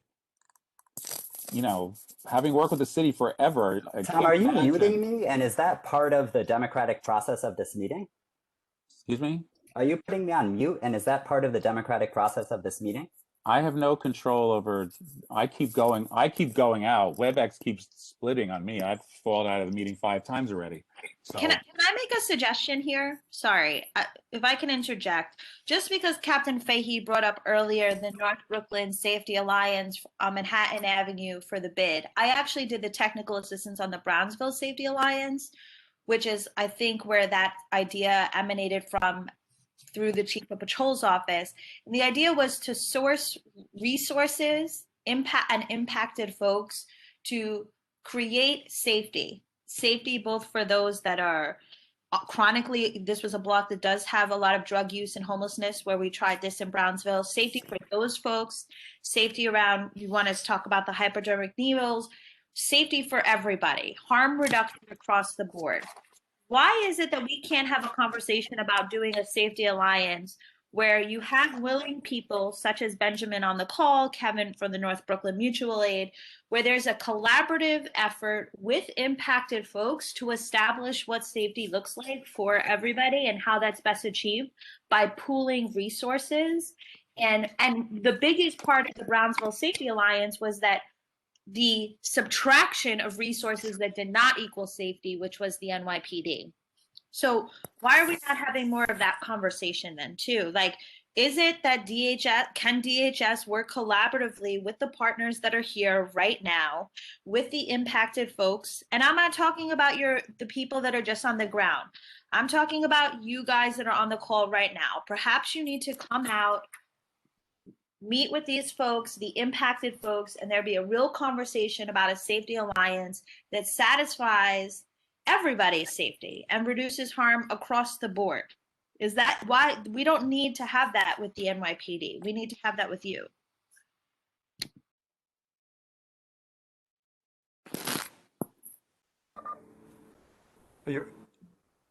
Dana, what are you suggesting? Dana? I'm suggesting that this group right here, everybody who's talking right now, Shane, Yuri, Ben, Kevin, everybody that's talking right now with impacted folks, the folks that we're talking about, come up with a plan about needed resources, harm reduction, all this other stuff, and execute that plan. That's what I'm suggesting. Does that not make sense? Part of that, yeah. Part of that plan. Their work scope? Sorry, Maria. Is that within their work scope? Sorry, I can't. Ours are Hello? theirs, Maria. I'm saying, is that within their work scope? I'm asking them a question. Who's To they? create neighborhood safety? The group that Dana mentioned. All right, the group that we keep Yeah, talking to about is sit down, ideate, and come back with the plan. Is that the their role? people are it's the Department of Homeless Services. But however, this incident that is being discussed involved the sanitation department, and it may have involved other agencies, and the police department was invited to come to the location by One Police Plaza. Heard all that. So it's the mayor's office or the council members need to pull everybody together, the people who are impacted by what happened, the people who are working with the people who are impacted, and the agencies that impacted to come together. What about houseless folks who are impacted as well? Will you include That's what I'm them? saying. That's of the people who are impacted. That's what I'm referring to. Okay. But how we would do that is a challenge. So why couldn't we do that at the next committee meeting? And then that way you could report it back to the full board and we could use the most local form of government, which is the board as the organizing structure. What? Ed, you get paid to do this. We don't. If you guys are saying that your contractors are doing what they say that they're doing, we want you to come out, talk to people, talk to Ben and Kevin and others who are doing this work every day in real life. This is happening in real life. Have these conversations and then figure out what is the pathway to get to the place that Ben is talking about, which is harm reduction for our houseless neighbors, and also satisfying the other opinions in this department in this community. That's what I'm saying. This should be a collaborative thing that leaves the police out of it. Erin has her hand up. I've had my hand up. Thanks, Kevin, for a long time. Where's your hand? Is it in the little thingy over And that here? little box right in my little by my photo. Sorry. It looked like this little thing. I'm sorry. It's Go, okay. Erin. It's okay. So DSS, DHS would be happy to get folks who are directly impacted, neighbors who have been working in the North Brooklyn Mutual Aid, our provider, Ground, and others to have a conversation. There's a lot of talking past people, which is why I wanted to jump in here. I recuse myself on DHS issues, sitting on the board in my personal capacity, but wanted to provide some information that just doesn't seem to be taking hold. I understand that there's a great deal of support being provided by the group in the community. I know that the individuals are appreciative of that, but I do feel like there is some information that is getting missed. In regards to the encampments, the commissioner has stated repeatedly in terms of the question of a moratorium on the cleanups, that CDC guidance is more akin to what is experienced in LA, where you have 60,000 people on the street compared to New York City, where we have a couple of thousand. It does not mean that those couple of thousand people are not important, and the agency and the provider is not working to assist them day in and day out. As And what are you suggesting? Benjamin, if you could allow me to finish, I'd really appreciate it. Well, You've been I just excuse want to me. know what those numbers mean for you then. What numbers? If you weren't suggesting that because there are fewer houseless folks in New York City, we don't need to care about them, then can you tell me why you contrasted That's not those what two I numbers? said. That's not at all what I said. New Why York did you City, contrast those two numbers? because the guidance that you cited was referenced for jurisdictions that do not have a right to shelter, that do not have and have added throughout the course of this pandemic low threshold beds to bring neighbors inside directly in this community, for example. There's a contrasted difference in terms of resources and what's available to individuals. In terms of the assistance that you've been providing, I'd like to make sure that you're aware of some of the services that are available in the immediate neighborhood in terms of those safe haven beds that are low threshold beds that many individuals who are experiencing houselessness on the street choose to come inside to, as opposed to going into shelters. The agency currently has about 10,000 individuals that we moved from congregate shelter locations that are now housed in hotel rooms to prevent the spread of COVID. The community transmission among the DHS shelter population is lower than the city number overall. This is because the agency took swift and immediate action to move from congregate settings into those commercial hotels. This is not, just as a side note, the hotel that was referenced earlier in the meeting. That relocation was as a result of a fire, and that shelter that the WPA is no longer able to be using because of the structural damage because of that fire in the East Village. I also wanted to provide some information about the engagement with NYPD. Our teams continue to build relationships. I know that folks on this call don't believe that it's happening, don't see that it's happening, but the goal of our providers is to work to build relationships and to build trust, so that way individuals can get connected to services. This can mean case management, it can mean the medical teams on the street, it can mean the low threshold beds that I just mentioned, it can mean coming inside shelter, starting a 2010E application for supportive housing, any number of things. Our teams are trained in de-escalation to work in dangerous situations. This is not to couch everybody who is experiencing houselessness as dangerous and or violent, but the reality is that there are individuals who have been previously violent or who have threatened outreach workers. And there's a balance of providing safety and outreach to these individuals who are experiencing houselessness on the street, as well as maintaining a safe environment for the providers and the work that we've done. As Shane's mentioned, DHS is not an enforcement agency.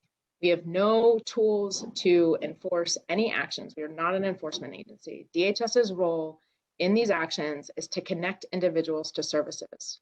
Prior to a cleanup taking place, which is done jointly across agencies, because DHS does not have the types of equipment to remove mattresses or other materials. They are in joint with other agencies, sanitation, DOT, as was mentioned, because there are jurisdictional issues over whose property is whom. Tom mentioned the state DOT issue. There are very real concerns around whose jurisdiction it is, particularly over highways, and the BQE under the area under Meeker falls into that catchment.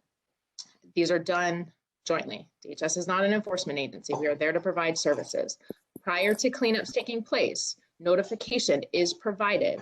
There are flyers posted in the area. It gives information about how individuals can contact, come inside through our centralized intake. For men, that is at 30th Street. For women, there are 2 locations, one intake in Brooklyn and one intake in the Bronx. So information is being provided. I wanted to just share some of that because I felt like it's getting lost in what I appreciate to be a very impassioned conversation, but I wanted to make sure that some of the facts about the work that's going on was shared and that make the commitment of coming back with directly impacted individuals to have a conversation. What we hear from houseless folks who we talk to is that they are not respected. They are not treated with dignity. They do not follow rules or listen or respect the minimal wishes of the folks who are subject to these violent sweeps. And so honestly, I hear these rules and I hear these regulations, and what I know to be true from decades and decades of social science research is that the violence that is associated with houselessness is visited upon houseless people by institutions like DHS, like the NYPD, and other groups that criminalize them, that harm them, and that displace them, instead of giving them the material support that they need. I'm not suggesting that there are no safe ways to shelter houseless people, of course. But again, what I'm hearing is that houseless people do not want to go into shelter situations that are run by the DHS because they are dangerous, they are violent, and they are harmful to them, and they don't feel safe there. And it's coercive and it is unacceptable to destroy people's belongings in order to get them into a shelter that they do not want to go to. And I think it's also I appreciate that. Can I just respond, Kevin, quickly? Yeah. So I appreciate that feedback. I think you know, what would be helpful in the outreach that you've been doing for 6 months and others in the Brooklyn Aid group. One is clarifying some facts. DHS has very few direct run sites. Our shelter system is administered by contracts through countless providers. Breaking Ground is just one of them, as was mentioned earlier. Breaking Ground is contracted to run the Safe Haven stabilization beds that we opened not too long ago during the time of COVID, particularly to bring individuals off the street. Again, low threshold beds. These are staffed by providers. This is not DHS staff at these locations. Similarly, for the shelter system as a whole, again, it is run by contracted providers. There are exceptions to that. Intake is run by DHS. Assessment is run by DHS. There is an exception to that. Tom mentioned the McGinnis Boulevard Assessment Center. That is run by BRC. But it, you know, would be helpful to clarify that the shelters are not run by DHS. They are overseen by DHS, just as DHS is overseen by our state oversight agency, which is OTDA. What we're also hearing is that organizations like Breaking Ground make a lot of promises. They show up in shiny, expensive SUVs, and they don't have the trust or any relationship with houseless folks. And they don't listen to them or, you know, treat them with respect and dignity. So again, I'm not saying that Breaking Ground has not been there, but what I'm saying is that they are not helpful. And I think something, appreciate the feedback, Aaron, just that, and this is like, I think an additional concern. And I think that like when we see something like, you know, all of these things can happen, right? You know, all these resources could be set here, there, you know, to these, you know, different contract providers and so on and so forth. But you can understand certainly, and as I imagine everybody in this call can, how any type of outreach or goodwill or any type of things could be erased in a moment. You know, if someone came into your home and took everything that you owned and threw it in the back of a truck, right? You'd be horrified, and rightfully so. You know, and everybody around you would be horrified, and rightfully so. And we wouldn't be talking about, oh, well, you know, I saw some hypodermic needles in their house. You know, I saw, this or that in their house, you would say, what an awful and terrible thing. How can we make this right? How can, and what we're being told, I think, is that, and this is by what Captain Fahey had said, is that something is happening institutionally where the NYPD is being brought into these locations, into these situations by an agency in an official capacity, and that these sweeps that are happening, whatever the intention, whatever the regulation, whatever is on the books, is not actually happening on the ground. Benjamin is out there, with a team of folks every single week, sometimes every single day, sometimes every other day, and he's speaking to all of these people that are under there, and he's hearing about their experiences. He's not getting a salary for doing that, and he has built trust with them to the point when the NYPD showed up, Benjamin was the person that they called. When homeless services showed up, Benjamin was the person that they called, and his team at the mutual aid. And that's just because we've gone to these folks and we've said, what do you need? How can we help you? How can we assist you? And that's it. There's no great magic here. And I guess I just, from an institutional perspective, I want to know what's going to be done. What's going to be done.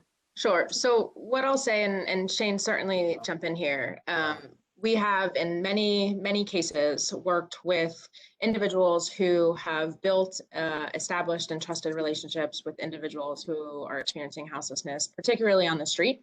And we're able to partner with them to be able to make sure that we are connecting them to resources and really building off of the trust that's been built to ensure that individuals are able to get the resources that they need. And I think that, establishing a way to, one, exchange some information. I think that, the agency received, I can say at least my office, I received information about Friday's incident yesterday from the Assembly member's office. We did not, fully dig into it based on the teams and based on the agenda of the meeting for it to be discussed. That is something that we can follow up and make that commitment to make sure that the community board and, folks here at the committee meeting have that follow-up information. It would be most helpful if, Tom, you could actually send the questions to the agency so that way we're responding to exactly the questions that are being asked. One. Two, the question that I raised or the statement that I made about, working with folks who have established trusted relationships to work with individuals. And Shane, if you have anything you want to add, certainly. No, we work with family and friends and organizations all the time. Again, we are out there to try to connect people and get them inside. And it's not only shelter, and there, as Aaron mentioned, there, safe haven, stabilization beds, the entire model. These are not directly run sites by DHS. They're run by nonprofits, some of whom have outreach teams, some of whom do not.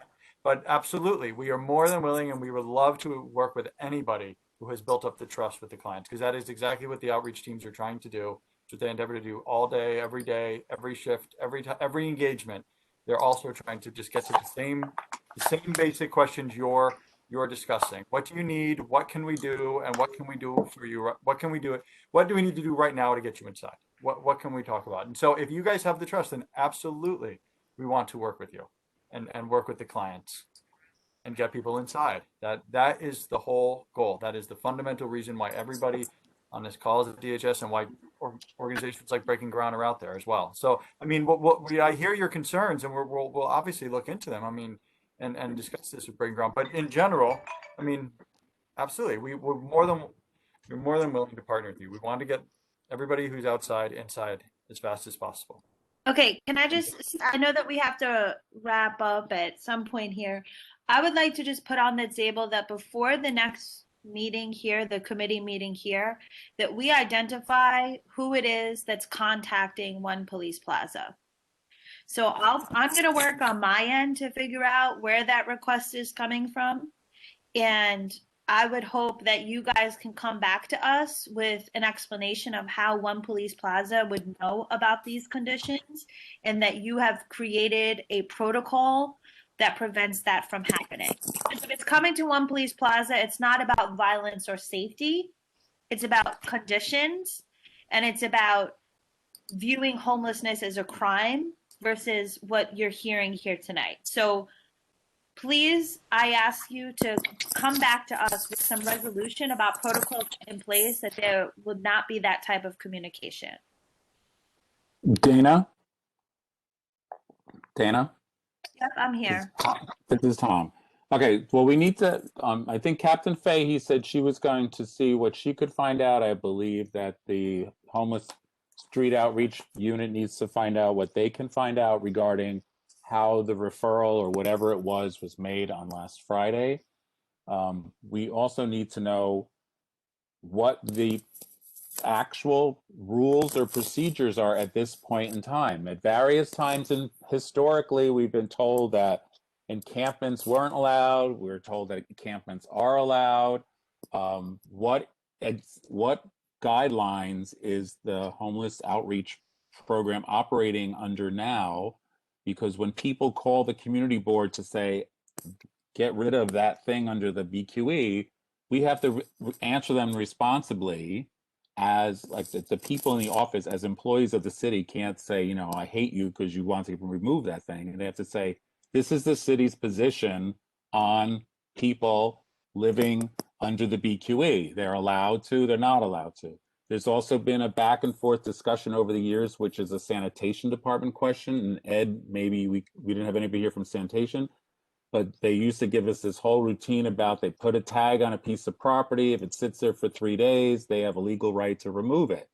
I don't know if that's the truth anymore. So, I mean, if that is not the truth, then sanitation shouldn't be moving stuff. If it's still the truth, we need to find out whose rule that is and see why that rule exists. And if people are working with persons who don't have houses, to tell them the city has this rule. If you don't, you know, if you abandon your stuff for 3 days, they can take it. Then if the stuff is taken, like right away, then we got to find out who took it and tell them they can't do that anymore. Because we've gotten differing information over the years as administrations have changed, as the rules about the police have changed. So we need to get clarity on what that is so that the people who are working with the folk who are houseless can be clear with them about who's doing what. And if there is a feeling about maybe there is a rule we can't move those things anymore, and that thing that happened on Friday was totally rogue. We don't know if it was Tom, rogue if I can, there's a, just to respond to Benjamin, houseless people don't have storage spaces. We do provide storage for individuals who require storage if they're experiencing houselessness. That's an application through the Human Resources Administration. And so I just want to correct that. I do know that, thank you. What I meant was they do not have meaningful access to storage spaces in such a way that they could follow a rule that required that they remove their things in a short period of time, or those things will be removed for them or destroyed. The fact of the matter is these rules and regulations are vague enough to be essentially a license for DHS and the NYPD and sanitation to do what they please. And the reason is because these are marginalized and vulnerable people who do not know the rules, do not know how to follow them, sometimes cannot follow them because of their material circumstances. And these rules are weaponized against them in a way that blames them for their own oppression. And it is not fair to imagine that houseless people can follow these kinds of rules that are impossible for them to follow and harmful for them even when they do try to follow them. Just as a quick example, the cleanup that we have been discussing, I learned earlier today, my friend had his bike stolen that he was planning to use to work as a messenger, right? So these raids are not cleaning up garbage, they're not removing trash, they're not keeping anyone safe or healthy or creating a more accessible space under the BQE. They're just harming people and they're taking away the things that they need to survive and stay well. And the rules and regulations are unfair and they're impossible to follow and they're designed as administrative burdens and forms of violence. The only thing that will work is a moratorium on sweeps. And what we know also, you know, all right, Aaron, I don't want to just. We're going in a circle. We're going.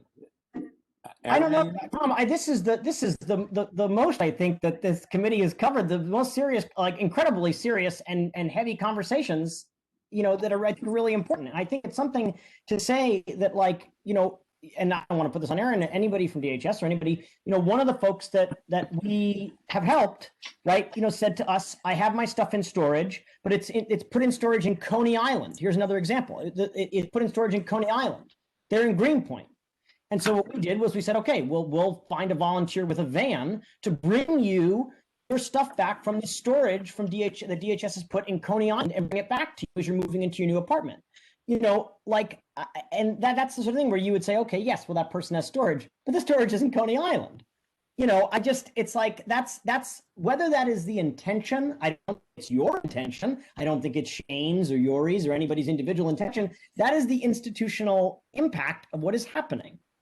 Right? That a woman is unhoused and living in Greenpoint or in Greenpoint in a shelter, and her stuff is put in Coney Island after she gets kicked out of her encampment. And we also know that in the past, DSNY has come through, Tom, you'll find nobody, I'll be on transportation tomorrow talking about Meeker Avenue. You'll find nobody that feels stronger, maybe not nobody, but about Meeker than me, about making sure that is, clean and accessible and safe for as many people as possible. There's a whole community campaign around it. But, the fact of the matter is that, what's happening right now is not the case. And, DSNY could go through with someone from Breaking Ground, with someone from Homeless Services, and say to these folks that have encampments, hey, we can take your trash. Do you have any trash that we can take? Can you tell us where a bunch of contractors, bad actors, or whomever dumped a bunch of couches or contractor bags or garbage?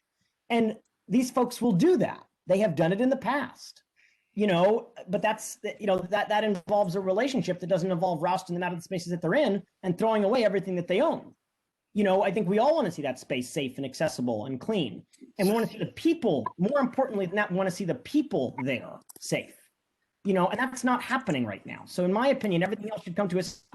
And that's why I think the moratorium on sweeps, until we can figure out what to do here, we'll work with anybody to make that happen.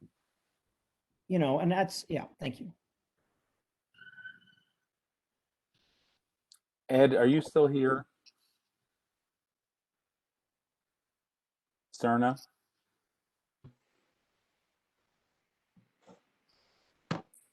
All right, Kevin, you brought up sanitation. Sanitation's not here, but that is one of the agencies that gets pulled into this at all times. So Ed, there has to be some way that the mayor's office can, if we can identify where this missive went out on Friday, asking the 9-4 to show up at whatever it was that happened on Friday, and what other city agencies were involved, and how they got to be involved, and get them all in a meeting somehow to figure out how Friday happened, and in a different way to address whatever it was that caused all those agencies to go out there on Friday. Because perhaps, like what Kevin is saying, whatever the concern was that went to the level of One Police Plaza, perhaps people working on the street could work it out on the street.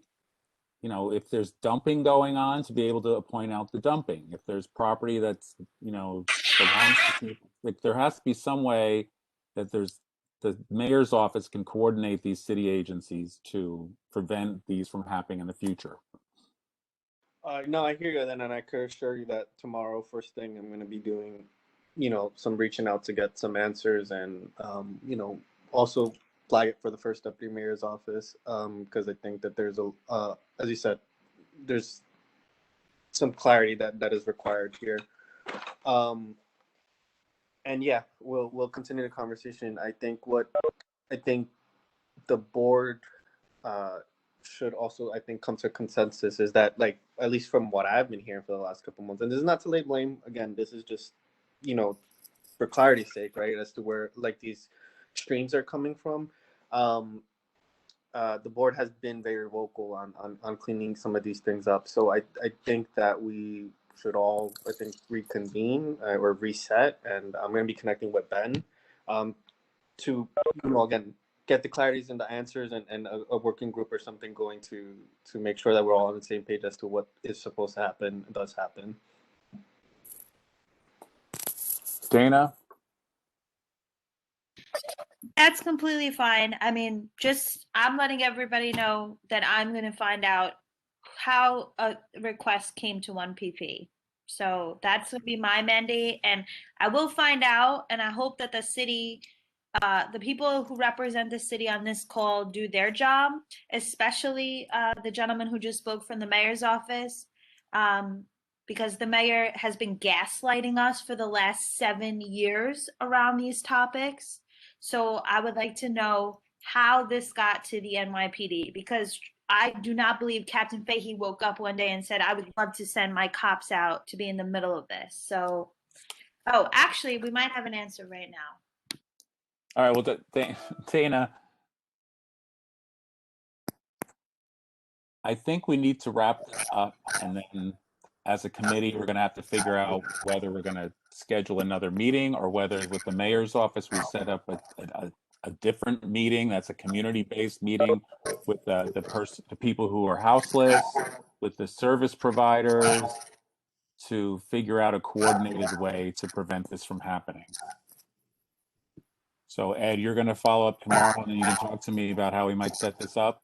Yeah, I mean, and if you could also notify board staff, because I know you have responsibilities, and in that way the expectations are clear as to what like, and they're kept in the loop. Because if you're unavailable, I could also, coordinate some of this with Jerry and the board staff. Considering I'm only a block from the office, they do track me down. Marie throws a rock down the street and she hits me in the head. So, okay, I'll let them know. Erin, if you have any ideas of how to put this together, being on the committee, being on the board, I was, Gio and Dana have sort of been coordinating this, but Gio couldn't be here tonight. So I've been focusing on some other issues. So if we can all work together on figuring out a way to get around this. Any other committee members have something to say on this? I'd like to say something.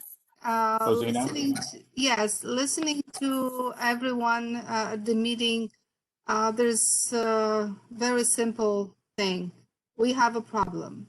We have a problem with houseless people in the community, and we have a problem with communication. It looks like there's a lot of hearts and a lot of dedication to help those people, but we don't coordinate with each other. And that has to change, and it has to change immediately. Otherwise, we won't be successful, and a lot of life is going to be affected.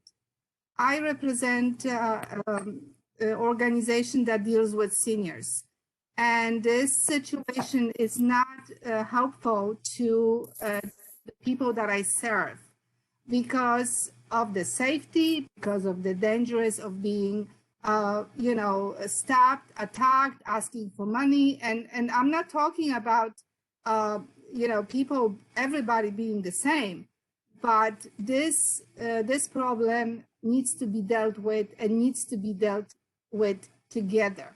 And the community board and this committee has to be very involved, and especially the people who are willing to work and dedicate their time as volunteers in the community, they needs to be involved too.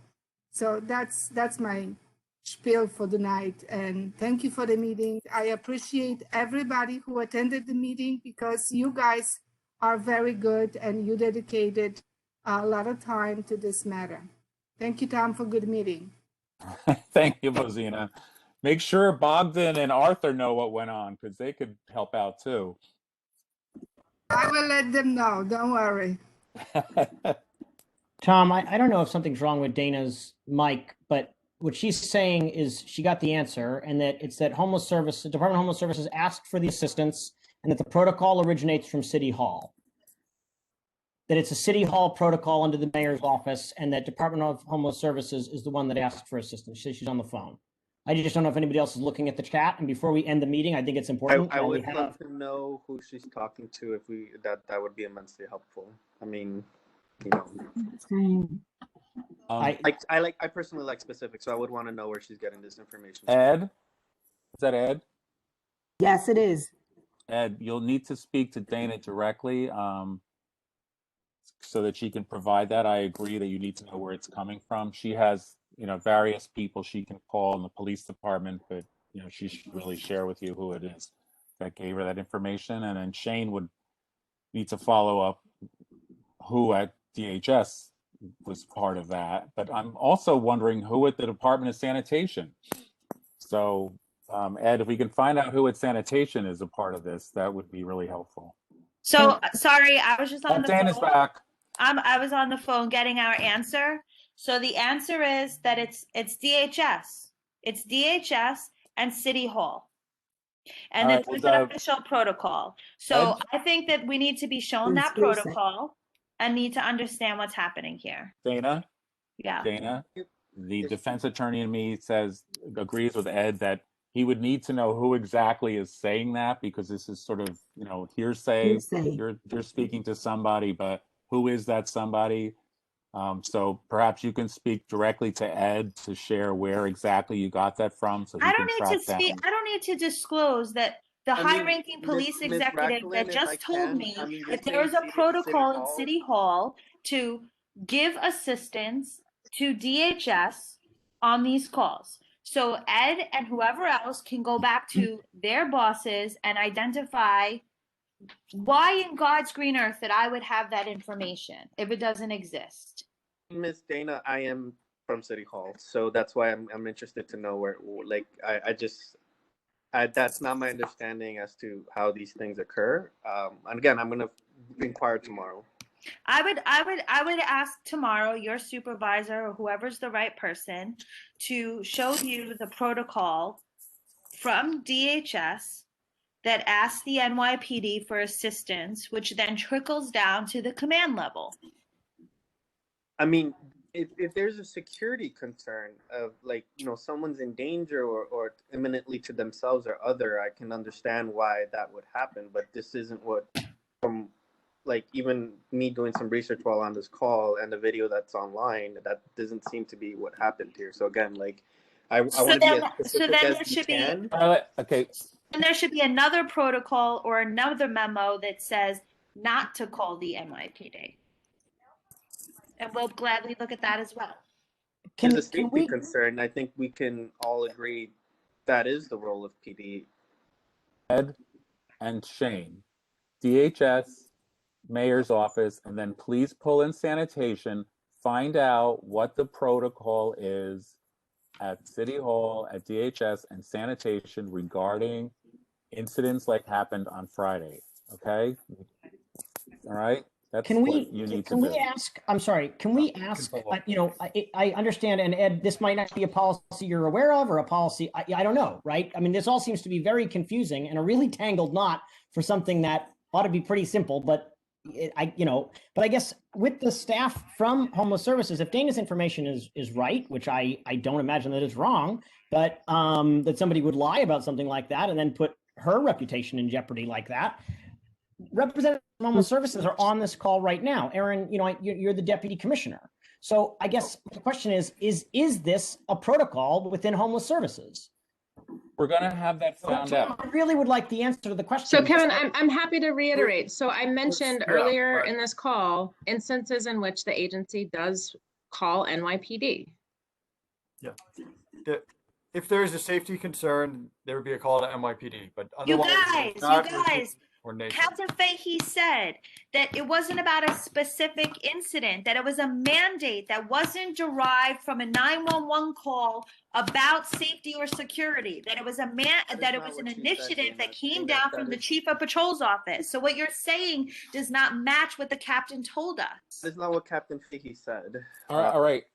Captain Fahey is still on this. We can't keep going around in circles on this. John, it's 9 right? o'clock, honey. Shane is going to go back and find out what's going on at Homeless Services. The mayor's office is going to find out who was involved on Friday getting sanitation out and who sent the request to Police Plaza to ask the 9-4 to send 2 officers over to the location.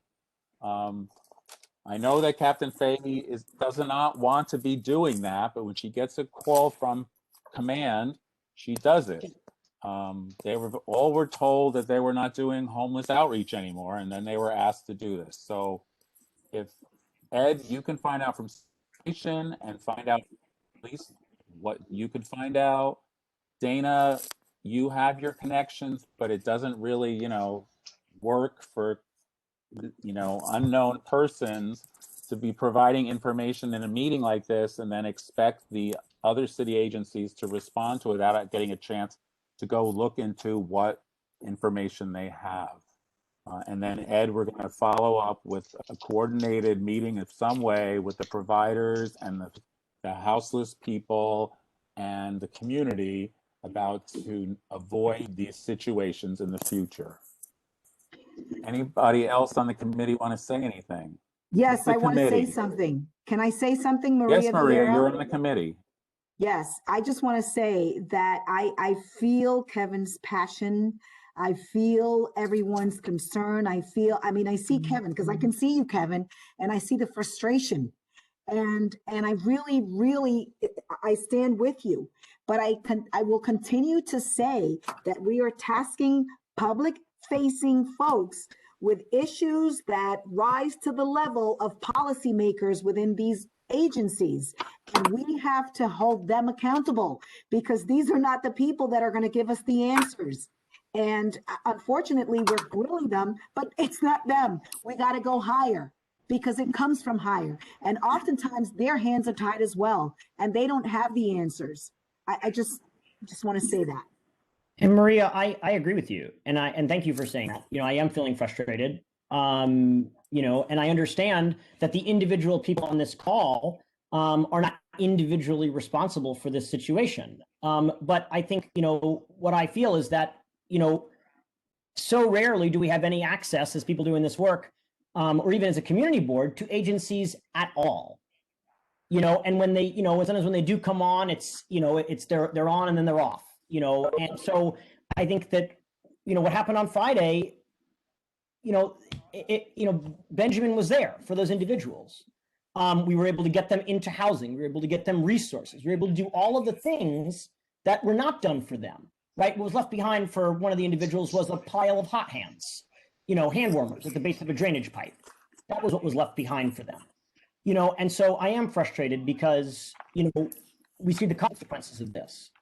And that it is life or death. I would hope that most of the folks, at least on video on this call, are safe and warm and in their homes and not worried about whether they're going to survive, the temperatures tonight. And I thank God for that. But we know that for quite a few people, and those people are our friends and they're our neighbors, it's not the case. And so, when the agencies are here, and they're able to answer questions, and it seems like something funny is going on, whether it's from the mayor's office or the agencies or the council member's office or whomever, we do answers to that. These people, even though the politicians are setting the policy, it is homeless services and DSNY and PD that are enforcing and enacting those policies. If this is a protocol coming from the mayor's office, well, then it's on the mayor. It's not on, it's not on homeless services. And I would want the answer. But the problem is that homeless services is the one that's instituting that policy. And that policy is life or death. All right, Kevin, we got it. Anybody else on the committee? We have a lot of people on our committee. So anybody else on the committee have anything that they want to say before, or any requests or anything else like that? Committee members? No, I don't have any. All right, so I will be going through the minutes of this, getting the questions. Shane, you have your request. Ed, you have your request. Aaron, whatever recommendations you can make to me about how to get down to the bottom of some of these things, I'd appreciate it. Committee members, please get back to me with any ideas or inquiries that you might think of overnight when you go home. You are home, but when you get off this meeting, please let me know, because I'll have to do a report to the full board, which hopefully they'll read, and see where we can move from this. Anybody else on the committee have anything they want to bring up at this point? Any new stuff, old stuff, news, information, Members, events? you're probably tired of hearing from me, Tom. Can I just say something not related to this issue at all? No, as I'm saying, new or old stuff. We're moving it's- on. It's old, but it's going to become new, or it's new, All right. you know, it's new, but it's really old. Go. Tell me what it is. I was the spokesperson today on behalf of Health and Hospitals, but I am not the representative at the CB1 representative at the CAB. We've said over a year ago that someone had to be nominated as the CB1 rep to the Community Advisory Board at Woodhull, and that has not happened. Can you write me a pitch to pitch at the next meeting, or would you like to do the pitch at the next full board meeting? I'll do the pitch. I don't Okay. mind. I mean, I can't go to any more meetings. I'll do the pitch. It's okay. You know, we I got to can- get somebody to volunteer. Yes, but we had a volunteer. I think it was Giovanni, but nothing Well, happened. But he's very busy with his school. Tonight he was at his school. You know, he's, vice principal of his high school. So I'll bring it back. I'll bring it back to the full board. we can ask him again, but I mean, he's, busy man also. All right. Do a pitch at the next meeting. I'll write that down. Any other committee meeting members have anything? Hey, Tom, it's Ryan. Hi, Ryan. I was in the chat earlier, and my question was about, it sort of got misconstrued but I'm just curious now, having seen that the parks is putting out the RFP for a new smorgasbord, if the other parks as well are opening up and having full events.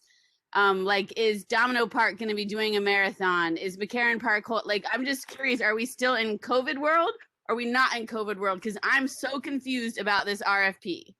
That's where I was trying to go earlier with Captain Vasquez, Yeah. but my brain wouldn't click into gear. I was hoping somebody else. I didn't want to derail the conversation by going into parks in a very sort of minor thing, but I'm just really confused. Are we back to having public events in parks? Because that feels like what that RFP was saying, and I'm confused. Right. I was wondering if the police would know, because I was like, if they're having a marathon, usually the police sometimes are looped in on some Yes. of these big events where we're not. And that's what I was like, why I was asking the police, have they been looped in, or is this literally just the state doing its own wild stuff, and the city is yeah, we still believe in, I don't know, anyway. I'm going to that's go to my question. I have two precinct community council meetings tomorrow, PSA 3 and the 9-4. I'm going to bring it up at both of those. 'Cause Yeah. That's where I was trying to go earlier, but it just wouldn't click. No, because I want to be I know it's the sheriffs for the state. I or whoever. All right. The sheriff Yeah. is the sheriff is the Department of Finance that they Oh, that's right. yeah, their job is to foreclose people on their houses. Oh God. Yeah, that's their primary job. And when you talk to them, they talk about how they were established 400 years ago. And I keep telling them that's a really bad date to pick for your establishment. Oh God. And they don't get it when I say it to them. They don't. Yeah. So, but I'll bring it up tomorrow at the two precinct councils, because yeah, I'm concerned that there's going to be these giant events all of a sudden and we're still in COVID world. And again, I don't want to see, I would like to think that we've learned in a whole year, and I don't want to see what we saw last year, which is the NYPD being called out to enforce stuff where it should never even get to that level. It's we Right. want to be safe and social distance, and I don't want to have any NYPD involvement in our parks type thing. Yeah, somebody sees Smorgasburg happening and calls in and says, there's no social distancing and there's, nobody's wearing masks, and they call 911. Yeah, we don't need to have that. That's true. Thank you, Ryan. And we'll all be at the Parks meeting on Thursday, right? Yes. All right, Yes. anybody else on the committee? Committee, what shall we do with our meeting? Somebody want to make a suggestion, do the thing about a meeting? I make a motion to close the meeting. Any second? All those in favor? Aye. Anybody opposed to ending the meeting? No. All right, thank you, everyone. I appreciate it. I'll work on the Was a good report. meeting. Was a very Thank good you. meeting, Tom. Very Thank you, Christina. Great meeting, great meeting. It was a very good meeting. Thank you. I try. And happy belated birthday, Tom. Thank you. Oh, my birthday, yeah.